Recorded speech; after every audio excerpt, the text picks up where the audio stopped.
पूर्णमिदं पूर्णात् पूर्णमुदच्यते पूर्णस्य पूर्णमादाय पूर्णमेवावशिष्यते। ॐ शान्ति शान्ति शान्तिः। ॐ गुरुर्ब्रह्मा गुरुर्विष्णुर्गुरुर्देवो महेश्वरः गुरुसाक्षात् परं ब्रह्म तस्मै श्रीगुरवे नमः। शङ्करं शङ्कराचार्यं केशवं बादरायणं सूत्रभाष्यकृतौ वन्दे भगवन्तौ पुनः पुनः। ईश्वरो गुरुरात्मेति मूर्तिभेदविभागिने व्योमवद्व्याप्तदेहाय दक्षिणामूर्तये नमः। सदाशिवसमारम्भां शङ्कराचार्यमध्यमाम् अस्मदाचार्यपर्यन्तां वन्दे गुरुपरम्पराम्। ॐ यो ब्रह्माणं विदधाति पूर्वं यो वै वेदांश्च प्रहिणोति तस्मै तं हदेवमात्मबुद्धिप्रकाशं मुमुक्षुर्वै शरणमहं प्रपद्ये। ॐ शान्ति शान्ति शान्तिः।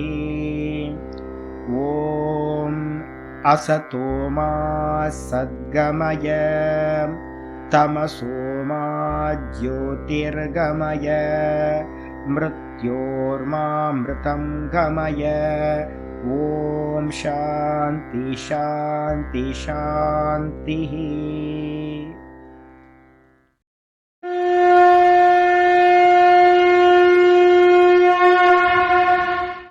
ॐ पार्थाय प्रतिबोधितां भगवता नारायणेन स्वयं व्यासेन ग्रथितां पुराणमुनिना मध्ये महाभारतम् अद्वैतामृतवर्षिणीं भगवतीम् अष्टादशाध्यायिनीम् अम्ब त्वामनुसन्दधामि भगवद्गीते भवद्वेषिणीम्।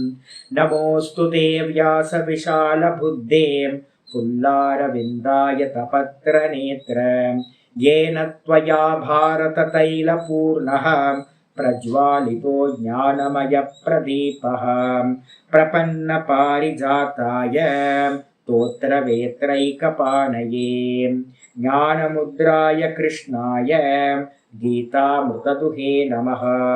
सर्वोपनिषदो गावः दोग्धा गोपालनन्दनः पार्थो वत्ससुधीर्भोक्ता दुग्धं गीतामृतं महत्। वसुदेवसुतं देवं कंसचाणूरमर्दनं देवकी परमानन्दं कृष्णं वन्दे जगद्गुरुम्। भीष्मद्रोणतटां जयद्रथजलां गान्धारनीलोत्पलां शल्यग्राहवती कृपेण वहनी कर्णेन वेलाकुलाम् अश्वत्थामविकर्णघोरमखरां दुर्योधनावर्तिनीं सोत्तीर्णा खलु पाण्डवैरननदीं कैवर्तककेशवः पाराशर्यवचः सरोजममलं गीतार्थगन्धोत्कटं नानाख्यानककेसरं हरिकथा सम्बोधनाभूतितम्। लोके सज्जनषट्पदैरहरः पेपीयमानं मुदा भूयाद्भारतपङ्कजं कलिमलं प्रध्वंसिनः श्रेयसे।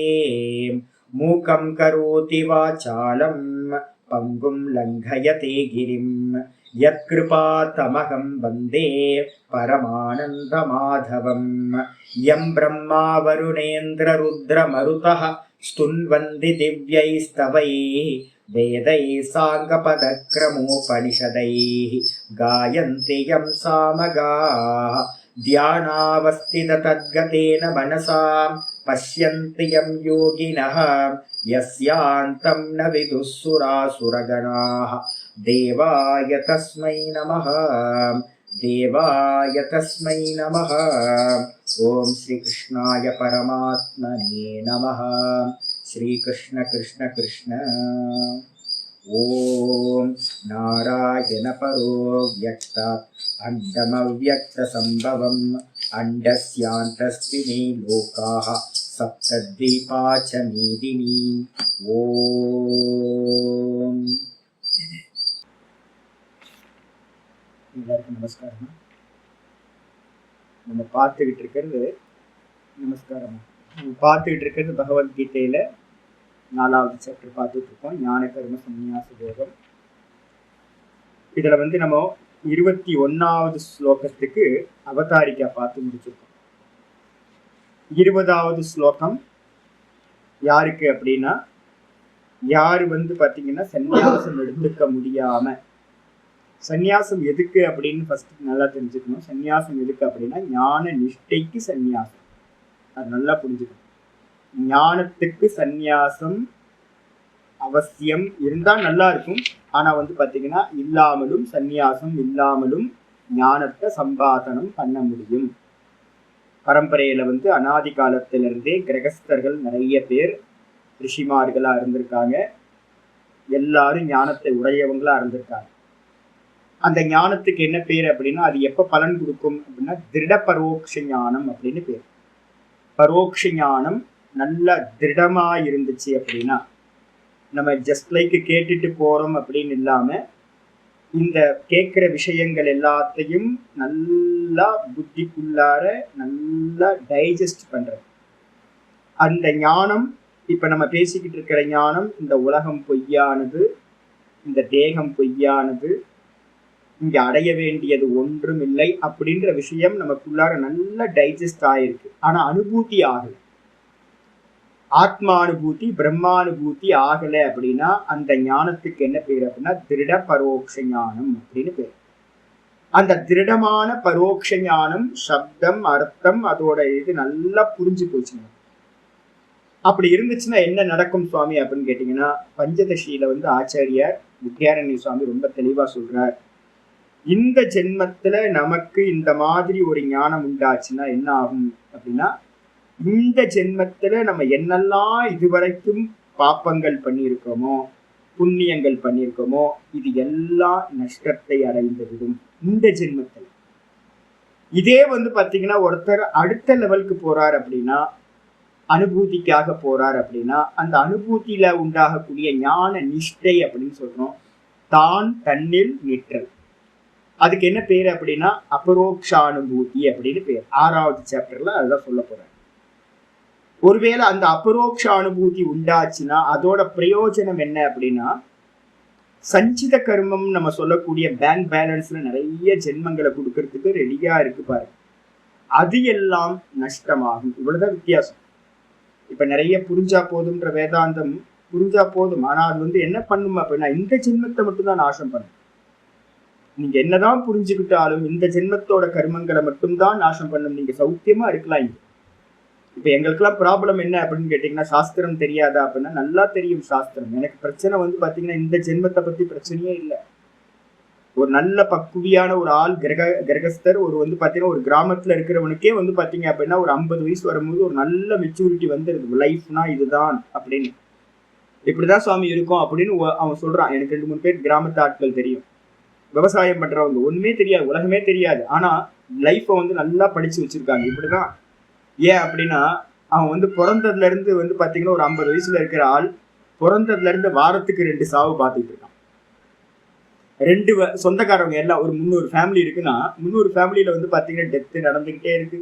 சுத்தி இருக்கிற கிராமங்கள்லயும் இதுலயும் ஃப்ரெண்டு தெரிஞ்சவங்க எல்லா இடத்துலயும் மரணம் நடந்துகிட்டே இருக்கு. இவ்வளவுதான் லைஃப் சுவாமி, எப்ப வேணாலும் செத்து போயிடுவோம் சுவாமி அப்படின்றான். அப்போ ஒரு பக்குவம் பாத்தீங்க அப்படின்னா ஒரு 50 வயசுல ஞானம் இல்லாமலேயே ஒரு பக்குவம் வந்துடும். அதனால என்ன இருக்கும், அப்ப நிம்மதியா இருக்க முடியும். கிராமத்துல இருக்கிறவன் சாதாரண ஆள் பாத்தீங்கன்னா அவனுக்கு கிடைச்சதை சாப்பிட்டு நிம்மதியா இருக்கான். இதே மாதிரி பாத்தீங்கன்னா ஒரு ஞானம் நமக்கு சாஸ்திர ஞானம் கிடைக்குது அப்படின்னா மனசமாதானம் ரொம்ப நல்லா உண்டாகும். இப்ப என்கிட்ட பாத்தீங்கன்னா நல்ல மனசமாதானம் இருக்கு, சாஸ்திரம் நல்லா டைஜஸ்ட் ஆயிருக்கு. நல்லா ஆன காரணத்தினால என்ன இருக்குன்னா எதை குறிச்சு வருத்தம் இல்லை. ஆனா என்ன பிரச்சனை அப்படின்னு கேட்டீங்கன்னா, இப்ப என்கிட்ட இருக்கிற ஞானம் பரோட்ச ஞானமா இருக்கிறதுனால இந்த ஜென்மத்துக்கு நல்லபடியா சௌக்கியமா நான் சாகர காலம் வரைக்கும் எந்த ஒரு ப்ராப்ளமும் இருக்காது. எது சம்பவிச்சாலும் அதை உதாசீன பாவத்துல பார்க்க முடியும். ஆனா அனுபூதி ஆனால் மட்டும்தான் அந்த சஞ்சிதம் நாசமாகும். இதை நல்லா புரிஞ்சுக்கணும். இப்போ ஒருத்தருக்கு பாத்தீங்கன்னா என்ன இருக்கு அப்படின்னு கேட்டீங்கன்னா, அந்த அனுபூதிக்கு என்ன பண்ணணும் சுவாமி அப்படின்னும் போது, அனுபூதிக்கு தான் பாத்தீங்கன்னா சந்நியாசம் அப்படின்னு சொல்லக்கூடிய சர்வத்தையும் தியாகம் பண்றது சம்பவிக்குது.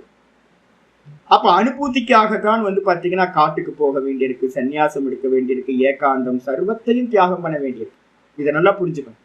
பரோட்ச ஞானத்துக்கு ஒன்றும் தேவையில்லை. நீங்க வீட்டுல இப்ப இருக்கிற மாதிரியே இருந்துகிட்டு கிரந்தங்களை வாசிச்சு நல்ல முறையில அர்த்தம் எடுத்துக்கணும், இது முடியும். அப்போ 20வது ஸ்லோகத்துல என்ன சொல்லியிருக்கு அப்படின்னா, யாரு பாத்தீங்கன்னா சந்நியாசம் எடுக்க முடியாம வீட்டுல இருக்கிறாங்களோ, 2 கேட்டகரி பிரிச்சிருக்கோம். யாரெல்லாம் பாத்தீங்க அப்படின்னா, நீங்க எல்லாம் இப்ப நிறைய பேர் இருக்கீங்க, நல்ல மெச்சூரிட்டியா இருக்கிறவங்க எனக்கு நல்லா தெரியும். நம்ம பாடத்துல இருக்கிறவங்க நிறைய வருஷங்கள் அபியாசம் பண்றவங்க இருக்கீங்க, நல்ல பக்விகளா இருக்கீங்க. ஆனா என்ன இதுன்னு கேட்டீங்கன்னா, அந்த பரோட்ச ஞானம் திருடமா ஆகணும். அந்த திருடமானதுக்கு பிறகுதான் ஏதோ ஒரு சம்பவம் கிடைச்சதுன்னா உங்களுக்கே அங்கேயே அனுபூதி ஆகிறதுக்கு ஒரு வாய்ப்பு இருக்கு. ஆனா ரொம்ப கம்மியான வாய்ப்பு. தியாகம் கண்டிப்பா நடக்கணும். அப்ப ஞானத்தை அடைஞ்சவங்க யாரெல்லாம் இந்த சாஸ்திர ஞானம் வச்சிருக்கீங்களோ, புதுசா இருக்கிறவங்க ஞானத்தை சம்பாதிங்க. ஏற்கனவே நல்ல பாடம் கேட்டவங்க நல்ல கிளாரிட்டி கொண்டு வாங்க, மனநத்தை நல்லா கொண்டு வாங்க. கொண்டு வரும்போது கூட என்ன பண்ணுங்க அப்படின்னா, ஆச்சாரியார் 20வது ஸ்லோகத்துல சொன்னதை அப்படியே பண்ணுங்க. 20வது ஸ்லோகத்துல என்ன சொல்லியிருக்கு அப்படின்னா, தெக்துவா கர்ம பலா சங்கம். ஃபர்ஸ்ட் கண்டிஷன் என்ன பண்ணணும்னு கேட்டீங்கன்னா, கர்மத்தை என்ன பண்ணணும், எந்த கர்மம் பண்ணும்போதும் என்ன பண்ணுங்க அப்படின்னா பிராக்டிஸ் பண்ணுங்க. நான் செய்யவில்லை, நான் பார்ப்பவன், நான் பார்ப்பவன். சும்மா ரிலாக்ஸா உட்கார்ந்து இருக்கும் போதெல்லாம் என்ன நடக்குதுன்னு பார்த்துக்கிட்டே இருங்க. இந்த இந்திரியங்களோட ஆக்ஷனை பாருங்க. இந்த தேகத்துல எந்த ஆக்ஷன் நடந்தாலும் பாருங்க. பார்ப்பவனா இருக்க. முதல் உபதேசமே அதான், பஷ்ய, அதான் உபதேசம். முதல்ல பார்க்கிறது தான் முக்கியமானது. பார்ப்பவன் தான் ஆத்மா. அப்போ நான் என்ன பண்ணணும் அப்படின்னு கேட்டீங்கன்னா, நான் ஒரு ஆக்ஷன் பண்ணிக்கிட்டு இருக்கும் போதும், இப்ப நான் பேசிக்கிட்டு இருக்கும் போதும் பாத்தீங்கன்னா, இந்த பிரவச்சனம் பண்ணிக்கிட்டு இருக்கும் போதும் இதை நான் செய்யவில்லை, இதை பண்றது எல்லாமே என்னுடைய வாக்கிந்திரியம் பண்ணிக்கிட்டு இருக்கு. இந்த ஆக்ஷன் பண்ற கை காலு தலையெல்லாம் அசைக்கிற இது எல்லாம் பாத்தீங்கன்னா நான் பார்க்கிறேன், நான் பார்ப்பவன் அப்படின்ட்டு என்ன பண்ணணும். கர்மத்தை யாரு பண்றா அப்படின்னா, இந்த திரிகுணாத்மிகா மாயா பிரகிருதி என்ன பண்ணுது, 3 குணங்களை உடைய பிரகிருதி சத்துவ குணத்துல இருந்துகிட்டு இப்ப பாடம் நடத்துது. நான் பார்ப்பவனா இருக்கேன் அப்படின்னு எந்த கர்மம் பண்ணினாலும் நம்ம என்ன பண்ணணும், கொஞ்சம் மெச்சூரிட்டி இருக்கிறவங்க ஆப்ஜெக்ட் பண்ண ஆரம்பிக்கிறது. இந்த ஆப்ஜெக்ட் பண்ணும்போது என்ன ஆகும் அப்படின்னு கேட்டீங்கன்னா, அபிமானம் குறைஞ்சு போகும், அபிமானம் குறையும். அப்போ முதல் ஸ்டெப் பாத்தீங்கன்னா, தெக்துவா கர்ம பலாசங்கத்துல முதல் கர்மத்துல இருக்கிற அபிமானத்தை விடுறது. நான் பண்றேன் அப்படின்னு எதையும் சொல்லாதீங்க. நம்ம பண்ணவே இல்லை. நம்முடைய சுரூபம் பார்க்கின்ற சுரூபம், சச்சிதானந்தம், சாட்சி தான் நம்முடைய சுரூபம். அதுக்கப்புறம் 2வது ஸ்டெப் பாத்தீங்கன்னா, எந்த உத்தேசம் பண்ணியும் ஒரு கர்மத்தை பண்ணாதீங்க. என்ன உத்தேசம், மோட்சம்ன்ற ஒரு உத்தேசத்தை தவிர்த்துட்டு வேற எந்த உத்தேசமும் பலன் மேல ஆசையும் இல்லாமல். அப்ப யாரெல்லாம் பாத்தீங்கன்னா பாடம் படிச்சிருக்கேன் சுவாமின்னு சொல்றீங்களோ, நான் ரொம்ப நாளா வேதாந்தம் கேட்டுக்கிட்டு இருக்கேன் சுவாமின்னு சொல்றீங்களோ, அவங்க இதை அப்ளை பண்ணணும். கர்த்திருவத்தை மெதுவா ஆப்ஜெக்ட் பண்ணணும். 2வது, எந்த கர்மம் பண்ணினாலும் இதோட பிரயோஜனம் என்ன, இதை வச்சு என்ன பண்ணலாம் அப்படின்னு ஒண்ணு தோணும் நமக்கு. அனாதி காலத்துல இருந்து வந்துகிட்டு இருக்கிறது தோஷம். அது அதை என்ன பண்ணணும், தியாகம் பண்ணணும். நம்ம சரீரத்துல என்ன நடக்குதோ நடக்கட்டும், எந்த பலன் கிடைக்குதோ அது ஆல்ரெடி பிக்ஸ்டு ஆனது அப்படின்னு மனசுக்குள்ள நல்ல ஆணித்தரமா கொண்டு வாங்க. எந்த பலன் கிடைச்சாலும் அது பாத்தீங்கன்னா லௌக்கிகம் தான், எனக்கு இல்லை, நான் பார்ப்பவன், அபோக்தா. அப்ப கர்த்திருத்துவ அபிமானத்தை விடணும். அதுக்கப்புறம் பலன் மேல இருக்கிற ஆசையை தியாகம் பண்ணணும். அந்த பலன் மேல இருக்கிற ஆசையை தியாகம் பண்றதுக்கு பேர் தான் போக்திருத்துவ தியாகம் அப்படின்னு பேர். அப்ப கர்த்திருத்துவமும் போக்திருத்துவமும் தான் நம்ம ஜீவன் அப்படின்ற பட்சிக்கு 2 விங்ஸா இருக்கு. அப்ப 2 விங்கையும் என்ன பண்றோம், ரெக்கைகள் 2த்தையும் கட் பண்ணிட்டோம் அப்படின்னா ஜீவத்துவம் இல்லாம போயிடும். அப்ப நம்ம பிராக்டிஸ் பண்ண வேண்டியது என்ன பண்ணணும், நான் கர்த்தா இல்லை, பிரகிருதி தான் பண்ணுது, எனக்கு எந்த பலனும் வேணாம், நான் அனுபவிப்பவன் இல்லை, நான் பார்ப்பவன். எது போகம் பண்ணுது, தேகம் பண்ணின கருமா தேகம் அனுபவிக்குது, மனசு பண்ண கருமா மனசு அனுபவிக்குது, வாக்கு பண்ணின கருமா வாக்கு அனுபவிக்குது. இந்த 3 தான் நம்மகிட்ட இருக்க இன்ஸ்ட்ருமெண்ட், காயா வாச்சா மனசா. நம்ம இதுலதான் வந்து பாத்தீங்கன்னா கர்மங்களை பண்றோம். அப்ப கர்ம பலன் யாருக்கு கிடைக்கும்? யார் கர்மா பண்ணாங்களோ அவங்களுக்கு தானே கிடைக்கும். சரீரம் பாப்பம் பண்ணுச்சு, சரீரம் அனுபவிக்குது. மனசு பாப்பம் பண்ணுச்சு, மனசு வந்து பாத்தீங்கன்னா அனுபவிக்குது. இந்த வாக்கு வந்து பாத்தீங்கன்னா கர்மம் பண்ணுச்சு, இந்த வாக்கு வந்து பாத்தீங்க அப்படின்னா அதை அனுபவிக்குது, பலன் அனுபவிக்குது. நான் இதை எதுவும் அனுபவிக்காதவன், நான் பார்ப்பவன். இந்த ரெண்டுத்தையும் நல்லா புரிஞ்சுக்கிட்டு தியக்துவா கர்ம பலாசங்கம், கர்மத்துல இருக்கிற ஆசங்கம் பற்றுதல், பலன் மேல இருக்கக்கூடிய பற்றுதல், இந்த ரெண்டுத்தையும் தியாகம் செய்து விட்டு தியக்துவா. அப்ப என்ன எப்படி இருக்கணும் அப்படின்னு கேட்டீங்கன்னா, என்ன இந்த சரீரத்துல வந்து பாத்தீங்கன்னா நான்ல நிற்கும் போது என்ன இருக்கும் அப்படின்னு கேட்டீங்கன்னா, எது சம்பவிச்சாலும் பொய் பொய் பொய் பொய்ன்னு அதை உதாசீனப்படுத்துறதுனால என்ன கிடைக்கும் அப்படின்னா, எந்த ஆசையும் இல்லை, எல்லாம் பொய் பொய் பொய் அப்படின்னு சொல்லிக்கிட்டே இருக்கும்போது நித்திய திருப்தா. நித்திய திருப்தனா என்ன அர்த்தம்? எது சம்பவிச்சாலும் எனக்கு இல்லை, நான் சச்சிதானந்தம், நான் பூரணமாதான் இருக்கேன் அப்படின்னு சதா காலமும் திருப்தியோட இருக்கிறது. எந்த ஒரு கண்டிஷன் இது இருந்தா எனக்கு சந்தோஷம் கிடைக்கும் அப்படின்ற அந்த கண்டிஷன் எல்லாத்தையும் பிரேக் பண்றது. அப்ப பிரேக் பண்ணிட்டு வந்து பாத்தீங்கன்னா எது இருந்தாலும் ஓகே, எல்லாம் சந்தோஷமா தான் இருக்கேன், நான் திருப்தியா தான் இருக்கேன். இந்த க்ஷணம் வந்து பாத்தீங்கன்னா நான் திருப்தியா சந்தோஷமா சச்சிதானந்தமா தான் இருக்கேன். என்னுடைய சொரூபம் ஆனந்தம் தான். எனக்கு வந்து பாத்தீங்கன்னா வேற எந்த விஷயங்களும் தேவையில்லை. எந்த விஷயங்கள் வந்தாலும் அது எல்லாம் நம்மளுடைய சென்ஸ் ஆர்கன்ஸோட பிளஷருக்காக தான் ஹெல்ப் ஆகுது. அது ஆனந்தம் இல்லை. இந்திரியங்களுக்கு வந்து பாத்தீங்கன்னா கொடுக்கக்கூடிய வெறும் சும்மா ஒரு விளையாட்டு தான் ஒழிய அது இன்பம் இல்லை, அது ஆனந்தம் இல்லை. அதனால வந்து பாத்தீங்கன்னா நான் என்னுடைய சொரூபம் தான் ஆனந்தம், சச்சிதானந்தம் அப்படின்னு வந்து பாத்தீங்கன்னா சதா காலமும் எது வந்தாலும் அது தேகத்துக்கு சம்பவிக்கிறது. பகவான் கர்ம பலனை கொடுக்கிறார், எனக்கும் இதுக்கும் சம்பந்தம் இல்லை அப்படின்னு வந்து பாத்தீங்கன்னா திருப்தியோட இருக்கிறது. அப்படிதான் இருக்கும். தேகம் செஞ்சது கர்மா, தேகம் அனுபவிச்சுதான் ஆகும், எனக்கும் இதுக்கும் எந்த சம்பந்தமும் இல்லை அப்படின்னு நித்திய திருப்தனா இருந்துகிட்டு சதா திருப்தியோட போதும் போதும் போதும், ஏதாவது வேணுமா? ஒண்ணு வேணாம், இந்த சம்சாரம் தான், நீங்க எதை கேட்டாலும் சம்சாரம் தான், அதனால வந்து பாத்தீங்கன்னா எனக்கு இந்த சம்சாரம் வேண்டாம் அப்படின்னு பரிபூர்ணமான போதுன்ற எண்ணத்தோட, அதுக்கு பேர் தான் சதா திருப்தனா இருந்துகிட்டு நித்திய திருப்தகா. அதே மாதிரி நிராசிரிய, முக்கியமா வந்து பாத்தீங்கன்னா ஆசிரியங்கள் இருக்குல்ல. ஆசிரியம்னா என்ன அர்த்தம்? எதையோ அடையிறதுக்கு நம்ம எதையோ டிபெண்ட் பண்றோம், எதையோ அடையிறதுக்கு எதையோ டிபெண்ட் பண்ணியிருக்கோம். சின்ன சின்ன விஷயங்களை டிபெண்ட் பண்ணியிருக்கோம். கரண்ட் ஆஃப் ஆச்சு, ஐயோ கரண்ட் ஆஃப் ஆயிடுச்சுன்னு திட்டுறோம்.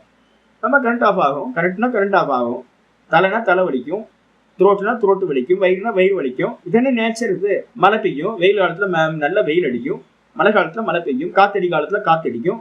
ஐயோ இப்படி இருக்கே அப்படி இருக்கே அப்படின்னு நான் வந்து என்ன பண்றேன், துக்கப்பட்டுக்கிட்டே இருக்கேன். எது நடந்தாலும் அது திருஷ்யங்கள், எது நடந்தாலும் திருஷ்யங்களை அடையறதுக்காக நான் எதையும் டிபெண்ட் பண்ணாம இருக்கிறது, கண்டிஷன்லயே இல்லாம இருக்கிறது, எதையும் என்னுடைய ஆனந்தத்துக்காக சார்ந்திராமல் இருக்கிறது. நான் தான் ஆனந்த சுரூபம், நான் இது இருந்தா ஆனந்தமா இருப்பேன்னு எனக்கு ஒன்னும் தேவையில்லை இந்த உலகத்துல அப்படின்ட்டு வந்து பாத்தீங்கன்னா தன்னிலையே வந்து பாத்தீங்கன்னா இருக்கிற அந்த இதை மெதுவா இன்க்ரீஸ் பண்றது. அப்படி ஆகும்போது என்ன ஆகும்? நிராசிரிய, எதையுமே டிபெண்ட் பண்ணாம இருக்கிறது. இந்த சரீரம் கூட நமக்கு அதிகமானது. இந்த சரீரம் தூக்கத்துல இல்லவே ஆனந்தம் இருந்துச்சா? ஆமா, டீப் ஸ்லீப்ல வந்து பாத்தீங்கன்னா ஆனந்தம் இருந்துச்சு. நான் எப்பவுமே என்னோட குருநாதர் வந்து பாத்தீங்கன்னா தூக்கம் தான் என்னுடைய குருநாதர். தூக்கத்துல வந்து பாத்தீங்கன்னா எதுவுமே இல்லை, ஆனா ஆனந்தம் இருந்துச்சு. தேகமே இல்லாம போச்சு. அப்ப தேகம் கூட வந்து பாத்தீங்கன்னா எனக்கு தேவையில்லை. தேகம் இல்லாமலும் நான் டெய்லி வந்து பாத்தீங்கன்னா 2 மணி நேரம் 3 மணி நேரம் தூங்கி இருக்கேன். அப்ப அதனால இதுதான் என்னுடைய ஒரிஜினல் சுபாவம். எதுவும் தேவையில்லை, எதுவும் இல்லை அப்படின்னு வந்து பாத்தீங்கன்னா எதையுமே டிபெண்ட் பண்ணாம, பழக்க தோஷம் எல்லாம் ஹேபிட். இந்த ஹேபிட் எல்லாம் வந்து பாத்தீங்கன்னா கொஞ்சம் பிரேக் பண்ணணும். அந்த பிரேக் பண்ணிட்டு நிராசிரியமா எதையும் சாராமல் இருந்து கொண்டு எவன் வந்து ஆனாலும் வந்து பாத்தீங்கன்னா கனெக்ஷன் எல்லாம் கட் ஆனாலும் கூட பூர்வ விருத்தம்னா என்ன அர்த்தம்? கர்மணி அபிப்பிரவருத்தோபி, கர்மத்துல வந்து பாத்தீங்கன்னா பிரவருத்தி ஆனாலும் கூட என்ன கர்மம்? இதுதான் இந்த 20வது ஸ்லோகம். என்னது? யாருக்கோ ஒரு ரோல் கொடுத்துருக்கு, அந்த ரோலை வந்து பாத்தீங்கன்னா பிரேக் பண்ண முடியல, கமிட்மெண்ட் இருக்கு. நான் சொன்னேன்ல, ஒய்ஃப் தனியா இருக்காங்க சுவாமி, வேற யாரும் பசங்க இல்லை, பசங்க இருந்தாங்கன்னா அவங்கள்ட்ட விட்டுடலாம். ஆனா பசங்க யாரும் இல்லை, நான் தான் இருக்கேன், நான் போயிட்டேன் அப்படின்னா ஒய்ஃப் வந்து தடுமாறி போயிடுவாங்க. அதே மாதிரி வந்து பாத்தீங்கன்னா அப்பா அம்மா இருக்காங்க, அவங்கள விட்டுட்டு நான் வர முடியாது அப்படின்னு ஏதோ கமிட்மெண்ட் இருக்கு. அந்த கமிட்மெண்ட்டை கூட வந்து பாத்தீங்கன்னா ஒரு பொறுப்பா எடுத்துக்காம, ஒரு ரோலா அட்டாச்மெண்ட் எதுவுமே இல்லாம ஒரு ரோலா வந்து எடுத்துக்கிட்டு என்ன பண்றது, டைரக்டர் கொடுத்துருக்கா இந்த ரோல் நான் பண்றேன் அப்படின்னு அபிமானத்தை விட்டுட்டு கர்மத்தில் பிரவர்த்திப்பவன் ஏற்கனவே என்ன பண்ணிக்கிட்டு இருந்தானோ அதே கர்மத்தை கண்டினியூ பண்றது. ஆனா கூட என்னது, கர்மத்தோட எந்த ஒரு அபிமானத்தை விட்டுட்டு, பலன் மேல அபிமானத்தை விட்டுட்டு, ஆசையை விட்டுட்டு, திருப்தனா இருந்துகிட்டு, எதையும் டிபெண்ட் பண்ணாம இருந்துகிட்டு, ஒரு கர்மத்தை வெறும் ரோல் மட்டும் பண்ணிக்கிட்டு இருக்கிற மாதிரி அட்டாச்மெண்ட் இல்லாமல் பண்றவன் அவன் என்ன ஆகுறானா, நைவ கிஞ்சித் கரோதி சார். அவன் கர்மத்துல ஈடுபட்டுக்கிட்டு இருந்தாலும் அவன் ஆப்ஜெக்ட் பண்ணிக்கிட்டே இருக்கிறதுனால அவன் எதோடும் சம்பந்தம் இல்லாதவன். அதனால அவன் எந்த ஒன்றையும் செய்வதில்லை. அப்ப கிரகஸ்தாசிரமத்துல இருக்கும் போதே நீங்க என்ன பண்ண முடியும் அப்படின்னா, நல்ல பலத்தை எடுக்க முடியும். அவகாசம் கொடுத்து மெதுவா ஒர்க் அவுட் பண்ணணும் அப்படின்னா இந்த 20வது ஸ்லோகத்துல இருக்கிற காரியத்தை நீங்கள் செய்ய முடியும். ஆனா என்ன இது அப்படின்னு கேட்டீங்கன்னா, இந்த ஜென்மத்துல நீங்க பண்ணிக்கிட்டு இருக்கீங்கல்ல, கர்மணி அபிப்பிரவருத்தோபி, கர்மத்துல ஈடுபட்டுக்கிட்டு இருந்தாலும் அவன் கர்மத்தை செய்வதில்லைன்னா என்ன அர்த்தம், இந்த ஞானம் பரோக்ஷ ஞானம், திருட பரோக்ஷ ஞானம். இது இந்த ஜென்மத்துல நீங்க பண்ற எந்த கர்மத்தோட பலனும் உங்களுக்கு சேராமல் உங்களை ப்ரொடெக்ட் பண்ணும் ஆயிடுச்சு. இது திருட பரோக்ஷ ஞானத்தோட. அப்ப வீட்டிலேயே இருந்துகிட்டு நீங்க உங்களுடைய கர்மத்தை அதுல நல்லா இருக்கணும். ஏதாவது நிமித்தம் இருந்தா மட்டும்தான் சந்நியாசம் எடுத்துக்க முடியாம, தனியா ஏகாந்தம் வர முடியாம மற்றவங்க கூட இருக்கீங்க. இதே வந்து பாத்தீங்கன்னா ஒரு நிமித்தம் எதுவுமே இல்லை.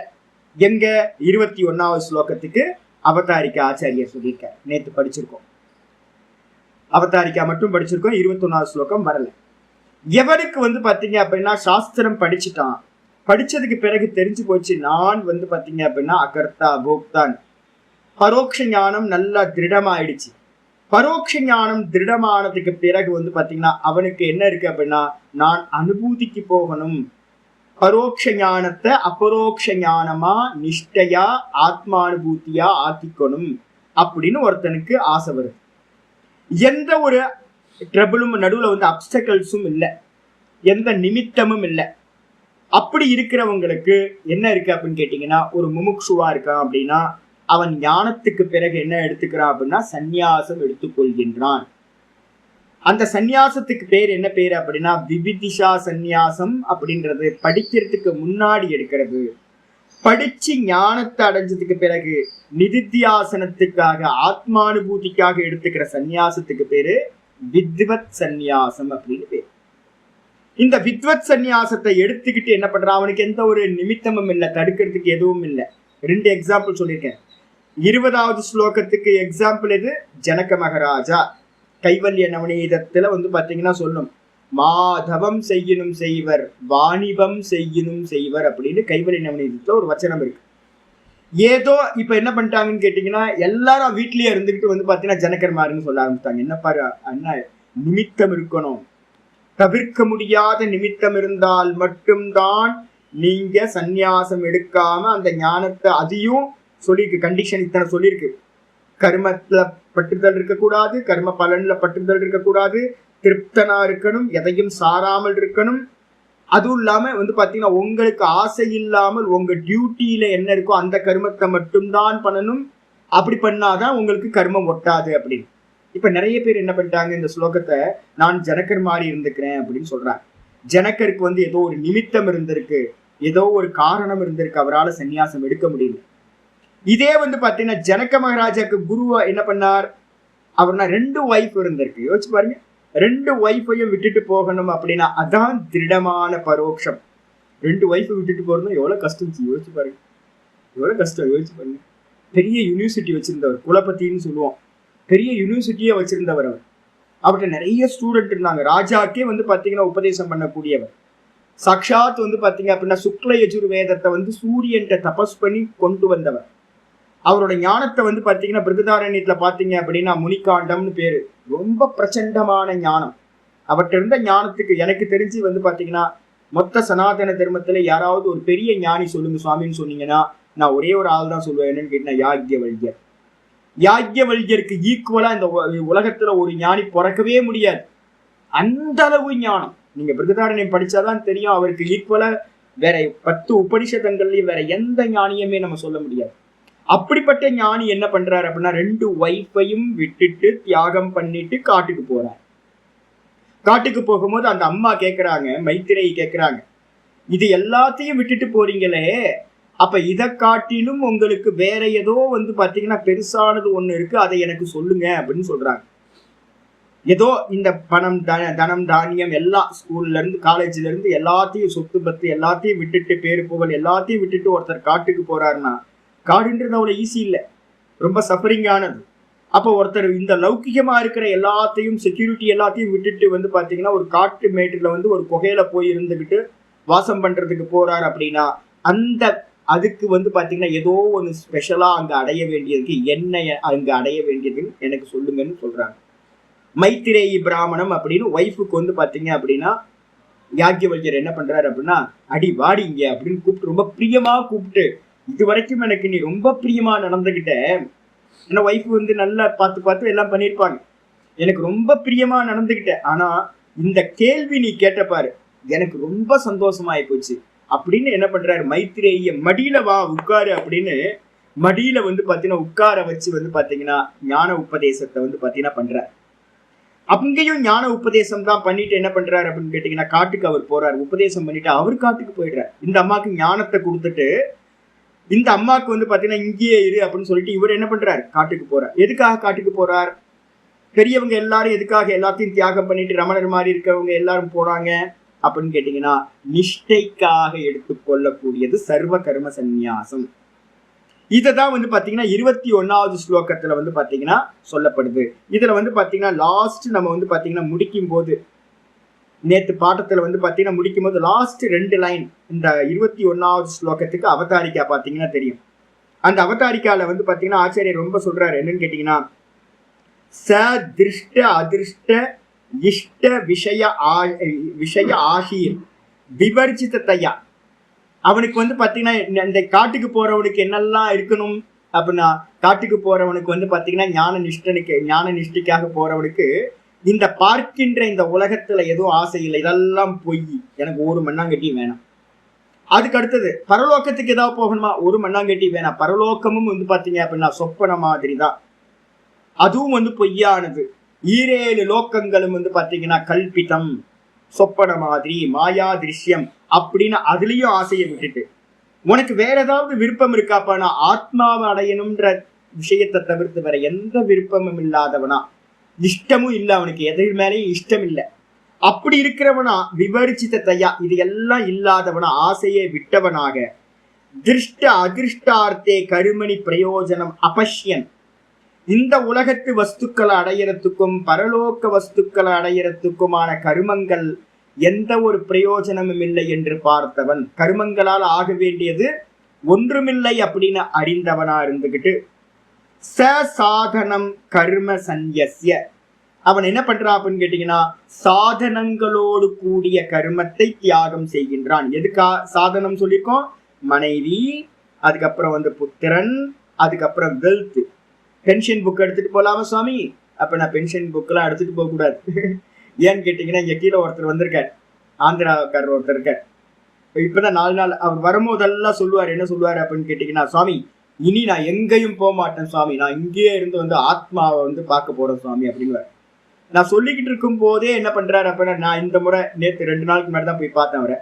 அவர் பார்த்து பேசிட்டு இருக்கும் போதே நான் சொல்றேன், ஒரு சங்கல்பம் பண்ணுங்கச்சி, 6 மாசத்துக்கு நான் திருவண்ணாமலையை விட்டு போக மாட்டேன் அப்படின்னு இது பண்ணுங்க அப்படின்னு. அவருக்கு வந்து பாத்தீங்கன்னா ஒய்ஃப் இல்லை, கொரோனால ஒய்ஃப் போயாச்சு, எந்த பந்தமும் இல்லை, ஆனாலும் மோகம் விட்டுச்சு அப்படின்னா மோகம் விடல. நான் சொல்லிக்கிட்டு இருக்கும் போதே சொல்றேன், 6 மாசத்துக்கு சங்கல்பம் பண்ணுங்க, எங்கேயும் போக மாட்டேன், யார் வேணாலும் என்ன வந்து பார்க்கட்டும், நான் போக மாட்டேன்னு சொல்லுங்க அப்படின்னு சொல்லிட்டு இருக்கும் போதே அவர் சொல்றாரு, இல்ல சுவாமி இன்கம் டேக்ஸ் வந்து பாத்தீங்கன்னா ஃபைல் சப்மிட் பண்ணணும், நான் போகணும். முடிஞ்சு போச்சா? அப்ப எல்லாத்தையும் வச்சிருக்கோம், பேங்க் டீட்டெயில்ல இருந்து ஆரம்பிச்சு எல்லாம் வச்சிருக்கோம் அப்படின்னா என்ன ஆயிரும் அப்படின்னு கேட்டீங்கன்னா எல்லாம் வந்து பாத்தீங்கன்னா உங்களை இழுத்துக்கிட்டே இருக்கும்.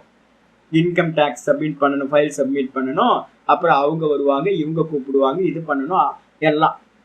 இப்ப இதெல்லாத்தையும் மெயின்டைன் பண்ணிட்டு இருக்கணுமா அப்படின்னா மெயின்டைன் பண்றது ரொம்ப கஷ்டம். இந்த பென்ஷன் புக்கை மெயின்டைன் பண்றது ஒரு பெரிய கஷ்டம். தெரியும், யாருக்கெல்லாம் பென்ஷன் வாங்குறீங்களோ அவங்களுக்கெல்லாம் தெரியும். சும்மா அப்படியே வந்துகிட்டு இருக்காது. எல்லாத்தையும் வந்து பாத்தீங்கன்னா அப்டேட் பண்ணிக்கிட்டே இருக்கணும். நம்ம அவங்க சொல்றதுக்கெல்லாம் போகணும், வரணும். அப்ப எங்க காட்டுல போய் உட்கார்றது? அப்ப காட்டுல போய் உட்கார்றவனுக்கு வந்து பாத்தீங்கன்னா பென்ஷன் புக்கு தேவை இருக்கா அப்படின்னா ஒண்ணு வருமானா. சந்நியாசம்ன்றதுக்கு அர்த்தம் என்ன அப்படின்னா சர்வத்தையும் தியாகம் செய்தல். ஒய்ஃப், சில்ட்ரன்ஸ், தன்னுடைய சொத்து பத்து, அதுக்கு பேர் என்ன சொல்லியிருக்கோம் அப்படின்னு கேட்டீங்கன்னா விஸ்வஜித் யாகம் அப்படின்னு ஒரு பேர். அந்த விஸ்வஜித் யாகத்தை தான் வேற ஒரு மெத்தட்ல வந்து பாத்தீங்கன்னா விரஜா ஹோமம் அப்படின்னு சந்நியாசம் பண்றதுக்கு முன்னாடி எல்லாத்தையும் தியாகம் பண்ணிட்டு தான் இருக்கக்கூடிய எல்லா வஸ்துக்களையும் தானம் கொடுக்கணும். முக்கியமா நாங்க பிரிச்சு 3 மாசமா காரியம் பண்றோம்.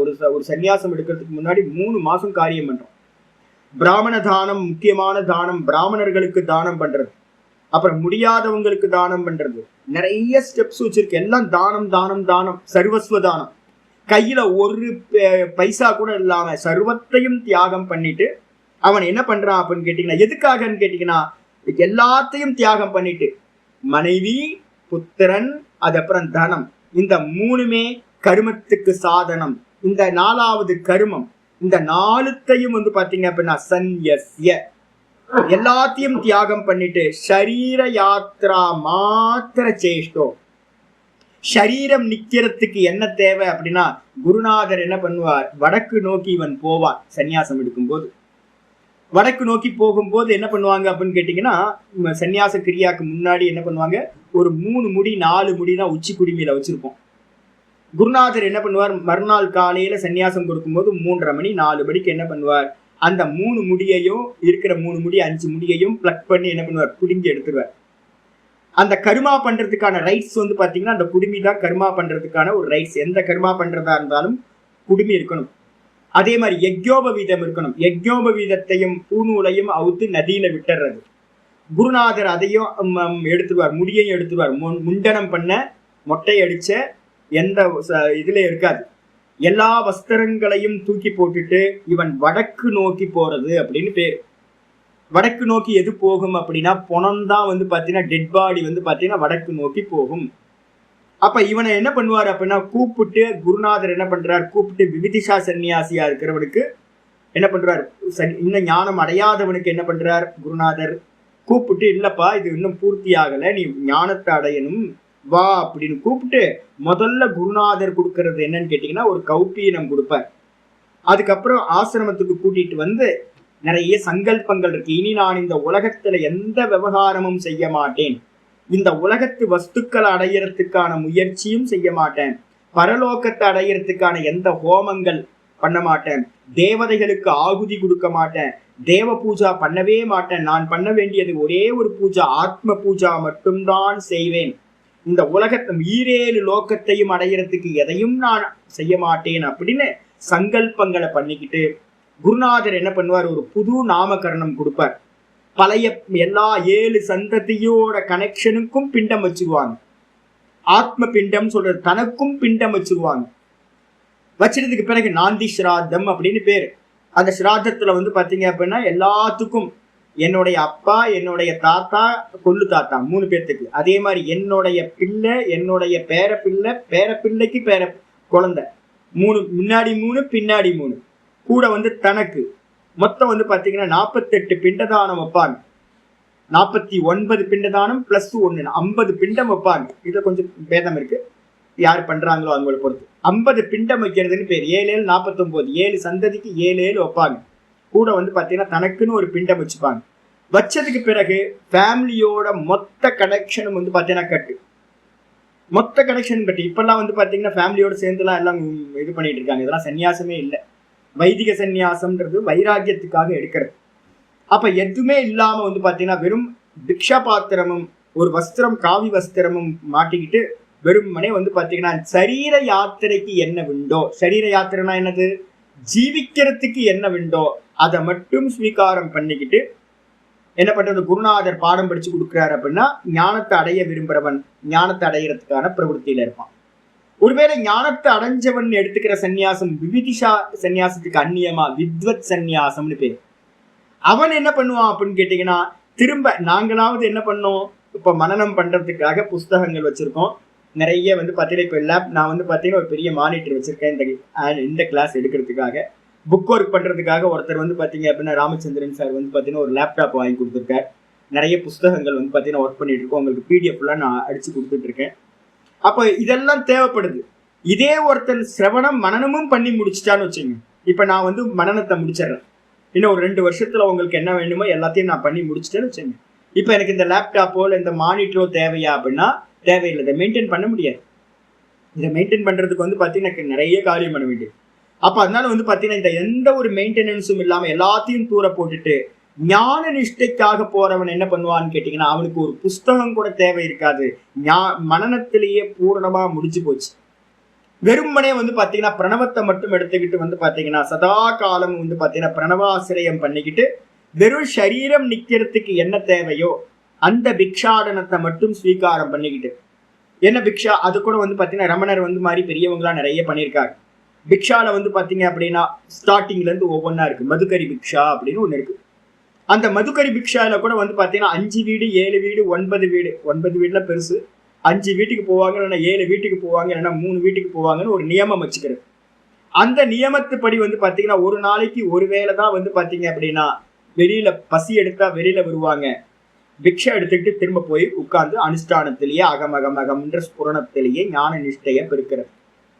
இதுக்கப்புறம் பாத்தீங்கன்னா இந்த மதுக்கரி பிக்ஷான்றதுக்கு அர்த்தம் என்னன்னு கேட்டீங்கன்னா, தேனி எப்படி பூவா போய் தேன் எடுக்குதோ அது மாதிரி இவன் தேனி மாதிரி இருந்துகிட்டு தேன் எடுக்கணும் அப்படின்னு சொல்லியிருக்கு. இதுல பாத்தீங்க அப்படின்னா அவதூத கீதையில பாத்தீங்கன்னா நம்ம தத்தாத்திரேய சுவாமி பாத்தீங்கன்னா ஒரு குருநாதரா தேனிய சொல்றார். நேத்து நான் வேஷியை பத்தி ஒரு குருவா சொன்னோம் பாத்தீங்களா, ஏக்கத்தோட காத்துக்கிட்டு இருக்கணும், வேசி மாதிரி காத்துக்கிட்டு இருக்கணும் அப்படின்னு. அதே மாதிரி தேனி மாதிரி இருக்கணும்னு சொல்றாரு. ஏன் தேனி மாதிரி இருக்கணும்? 2 விஷயத்துக்கு தேனி குருவா சன்னியாசிக்கு சொல்றார். ஒண்ணு பாத்தீங்க அப்படின்னா என்னன்னா, தேனி பாத்தீங்கன்னா யாருக்கும் பெயின் இல்லாம பூல இருந்து பாத்தீங்கன்னா என்ன பண்ணும், தேனிய ஹனிய பாத்தீங்கன்னா ஒவ்வொரு டிராப்பா எடுக்கும். நான் பார்த்துக்கிட்டே இருக்கேன். அந்த சிட்டுக்குருவி பாத்தீங்கன்னா அழகா வெறும் மூக்க மட்டும் அந்த ஸ்ட்ரா மாதிரி உள்ள வச்சு அழகா எடுக்குது. பூல உட்கார்றது கூட இல்லை. அந்த ஒரு சிட்டுக்குருவி பாத்தீங்கன்னா தெரியும், அவ்வளோ இதா இருக்கு. பூக்கள்லாம் காத்துக்கிட்டு இருக்குமா, தேன் எடுத்துட்டு போ. ஏன்னா பெயின் இல்லாம குருவிகளும் இந்த பட்டு பூச்சிகளும் என்ன பண்ணுது, தேன் எடுத்துட்டு போகுது. அது மாதிரி தேனி மாதிரி சன்னியாசியானவன் யாரையும் என்ன பண்ணக்கூடாது, பெயின் கொடுக்காம தனங்களை எடுக்கணும். 2வது ஆச்சாரியர் சொல்றாரு என்னன்னு கேட்டீங்கன்னா, இந்த தேனி ஏன் செத்து போகுது தெரியுங்களா? அது மொத்தமா சேர்த்து வச்சு பாத்தீங்க அப்படின்னா தேனை கொஞ்சம் கொஞ்சமா சேர்த்து வச்சு அமாவாசைக்கு முந்தின நாள் என்ன பண்ணுவாங்க, தேன் எடுக்கிறவன் மொத்தமா பாத்தீங்க அப்படின்னா தீய கொளுத்தி தேனி எல்லாத்தையும் கொன்னுட்டு மொத்த தேனை எடுத்துக்கிறான். இப்ப இருக்கிற சன்னியாசிகளோட ஜீவனம் அப்படிதான் போயிட்டு இருக்கு. யாரெல்லாம் சேர்த்து வச்சாங்களோ கஞ்சனோட பணம் வீணன் கையில, யாருக்கும் கொடுக்காம சன்னியாசிகள் சேர்க்கிறாங்க. நிறைய ஆசிரமங்கள் பெரிய பெரிய பில்டிங் கட்டுறாங்க. கடைசியில யூஸ்லெஸ்ஸா யாரோ ஒரு தப்பான ஆட்களுக்கு போய் சேர்ந்து, இல்லைன்னா பூத்த பங்களாவா ஆயிடுது. இவன் சேர்த்து வைக்காம பாத்தீங்க அப்படின்னா ஹனி பாத்தீங்கன்னா ஹனிபி என்ன எப்படி இருந்திருக்கணும், அன்னன்னைக்கு பூல இருந்து எடுக்கிறது அன்னன்னைக்கு சாப்பிட்டு பேசாம இருந்திருந்ததுன்னா அதுக்கு மரணம் சம்பவிச்சிருக்காது, நிம்மதியா இருந்திருக்கும். அது சேர்த்து வச்சதுனாலதான் பாத்தீங்க அப்படின்னா செத்து போகுது. அப்போ சன்னியாசி எப்படி இருக்கணும் அப்படின்னா சேர்த்து வைக்காதவனா இருக்கணும் அப்படின்னு பூக்கள்ல கொஞ்சம் கொஞ்சமா எடுக்கணும்.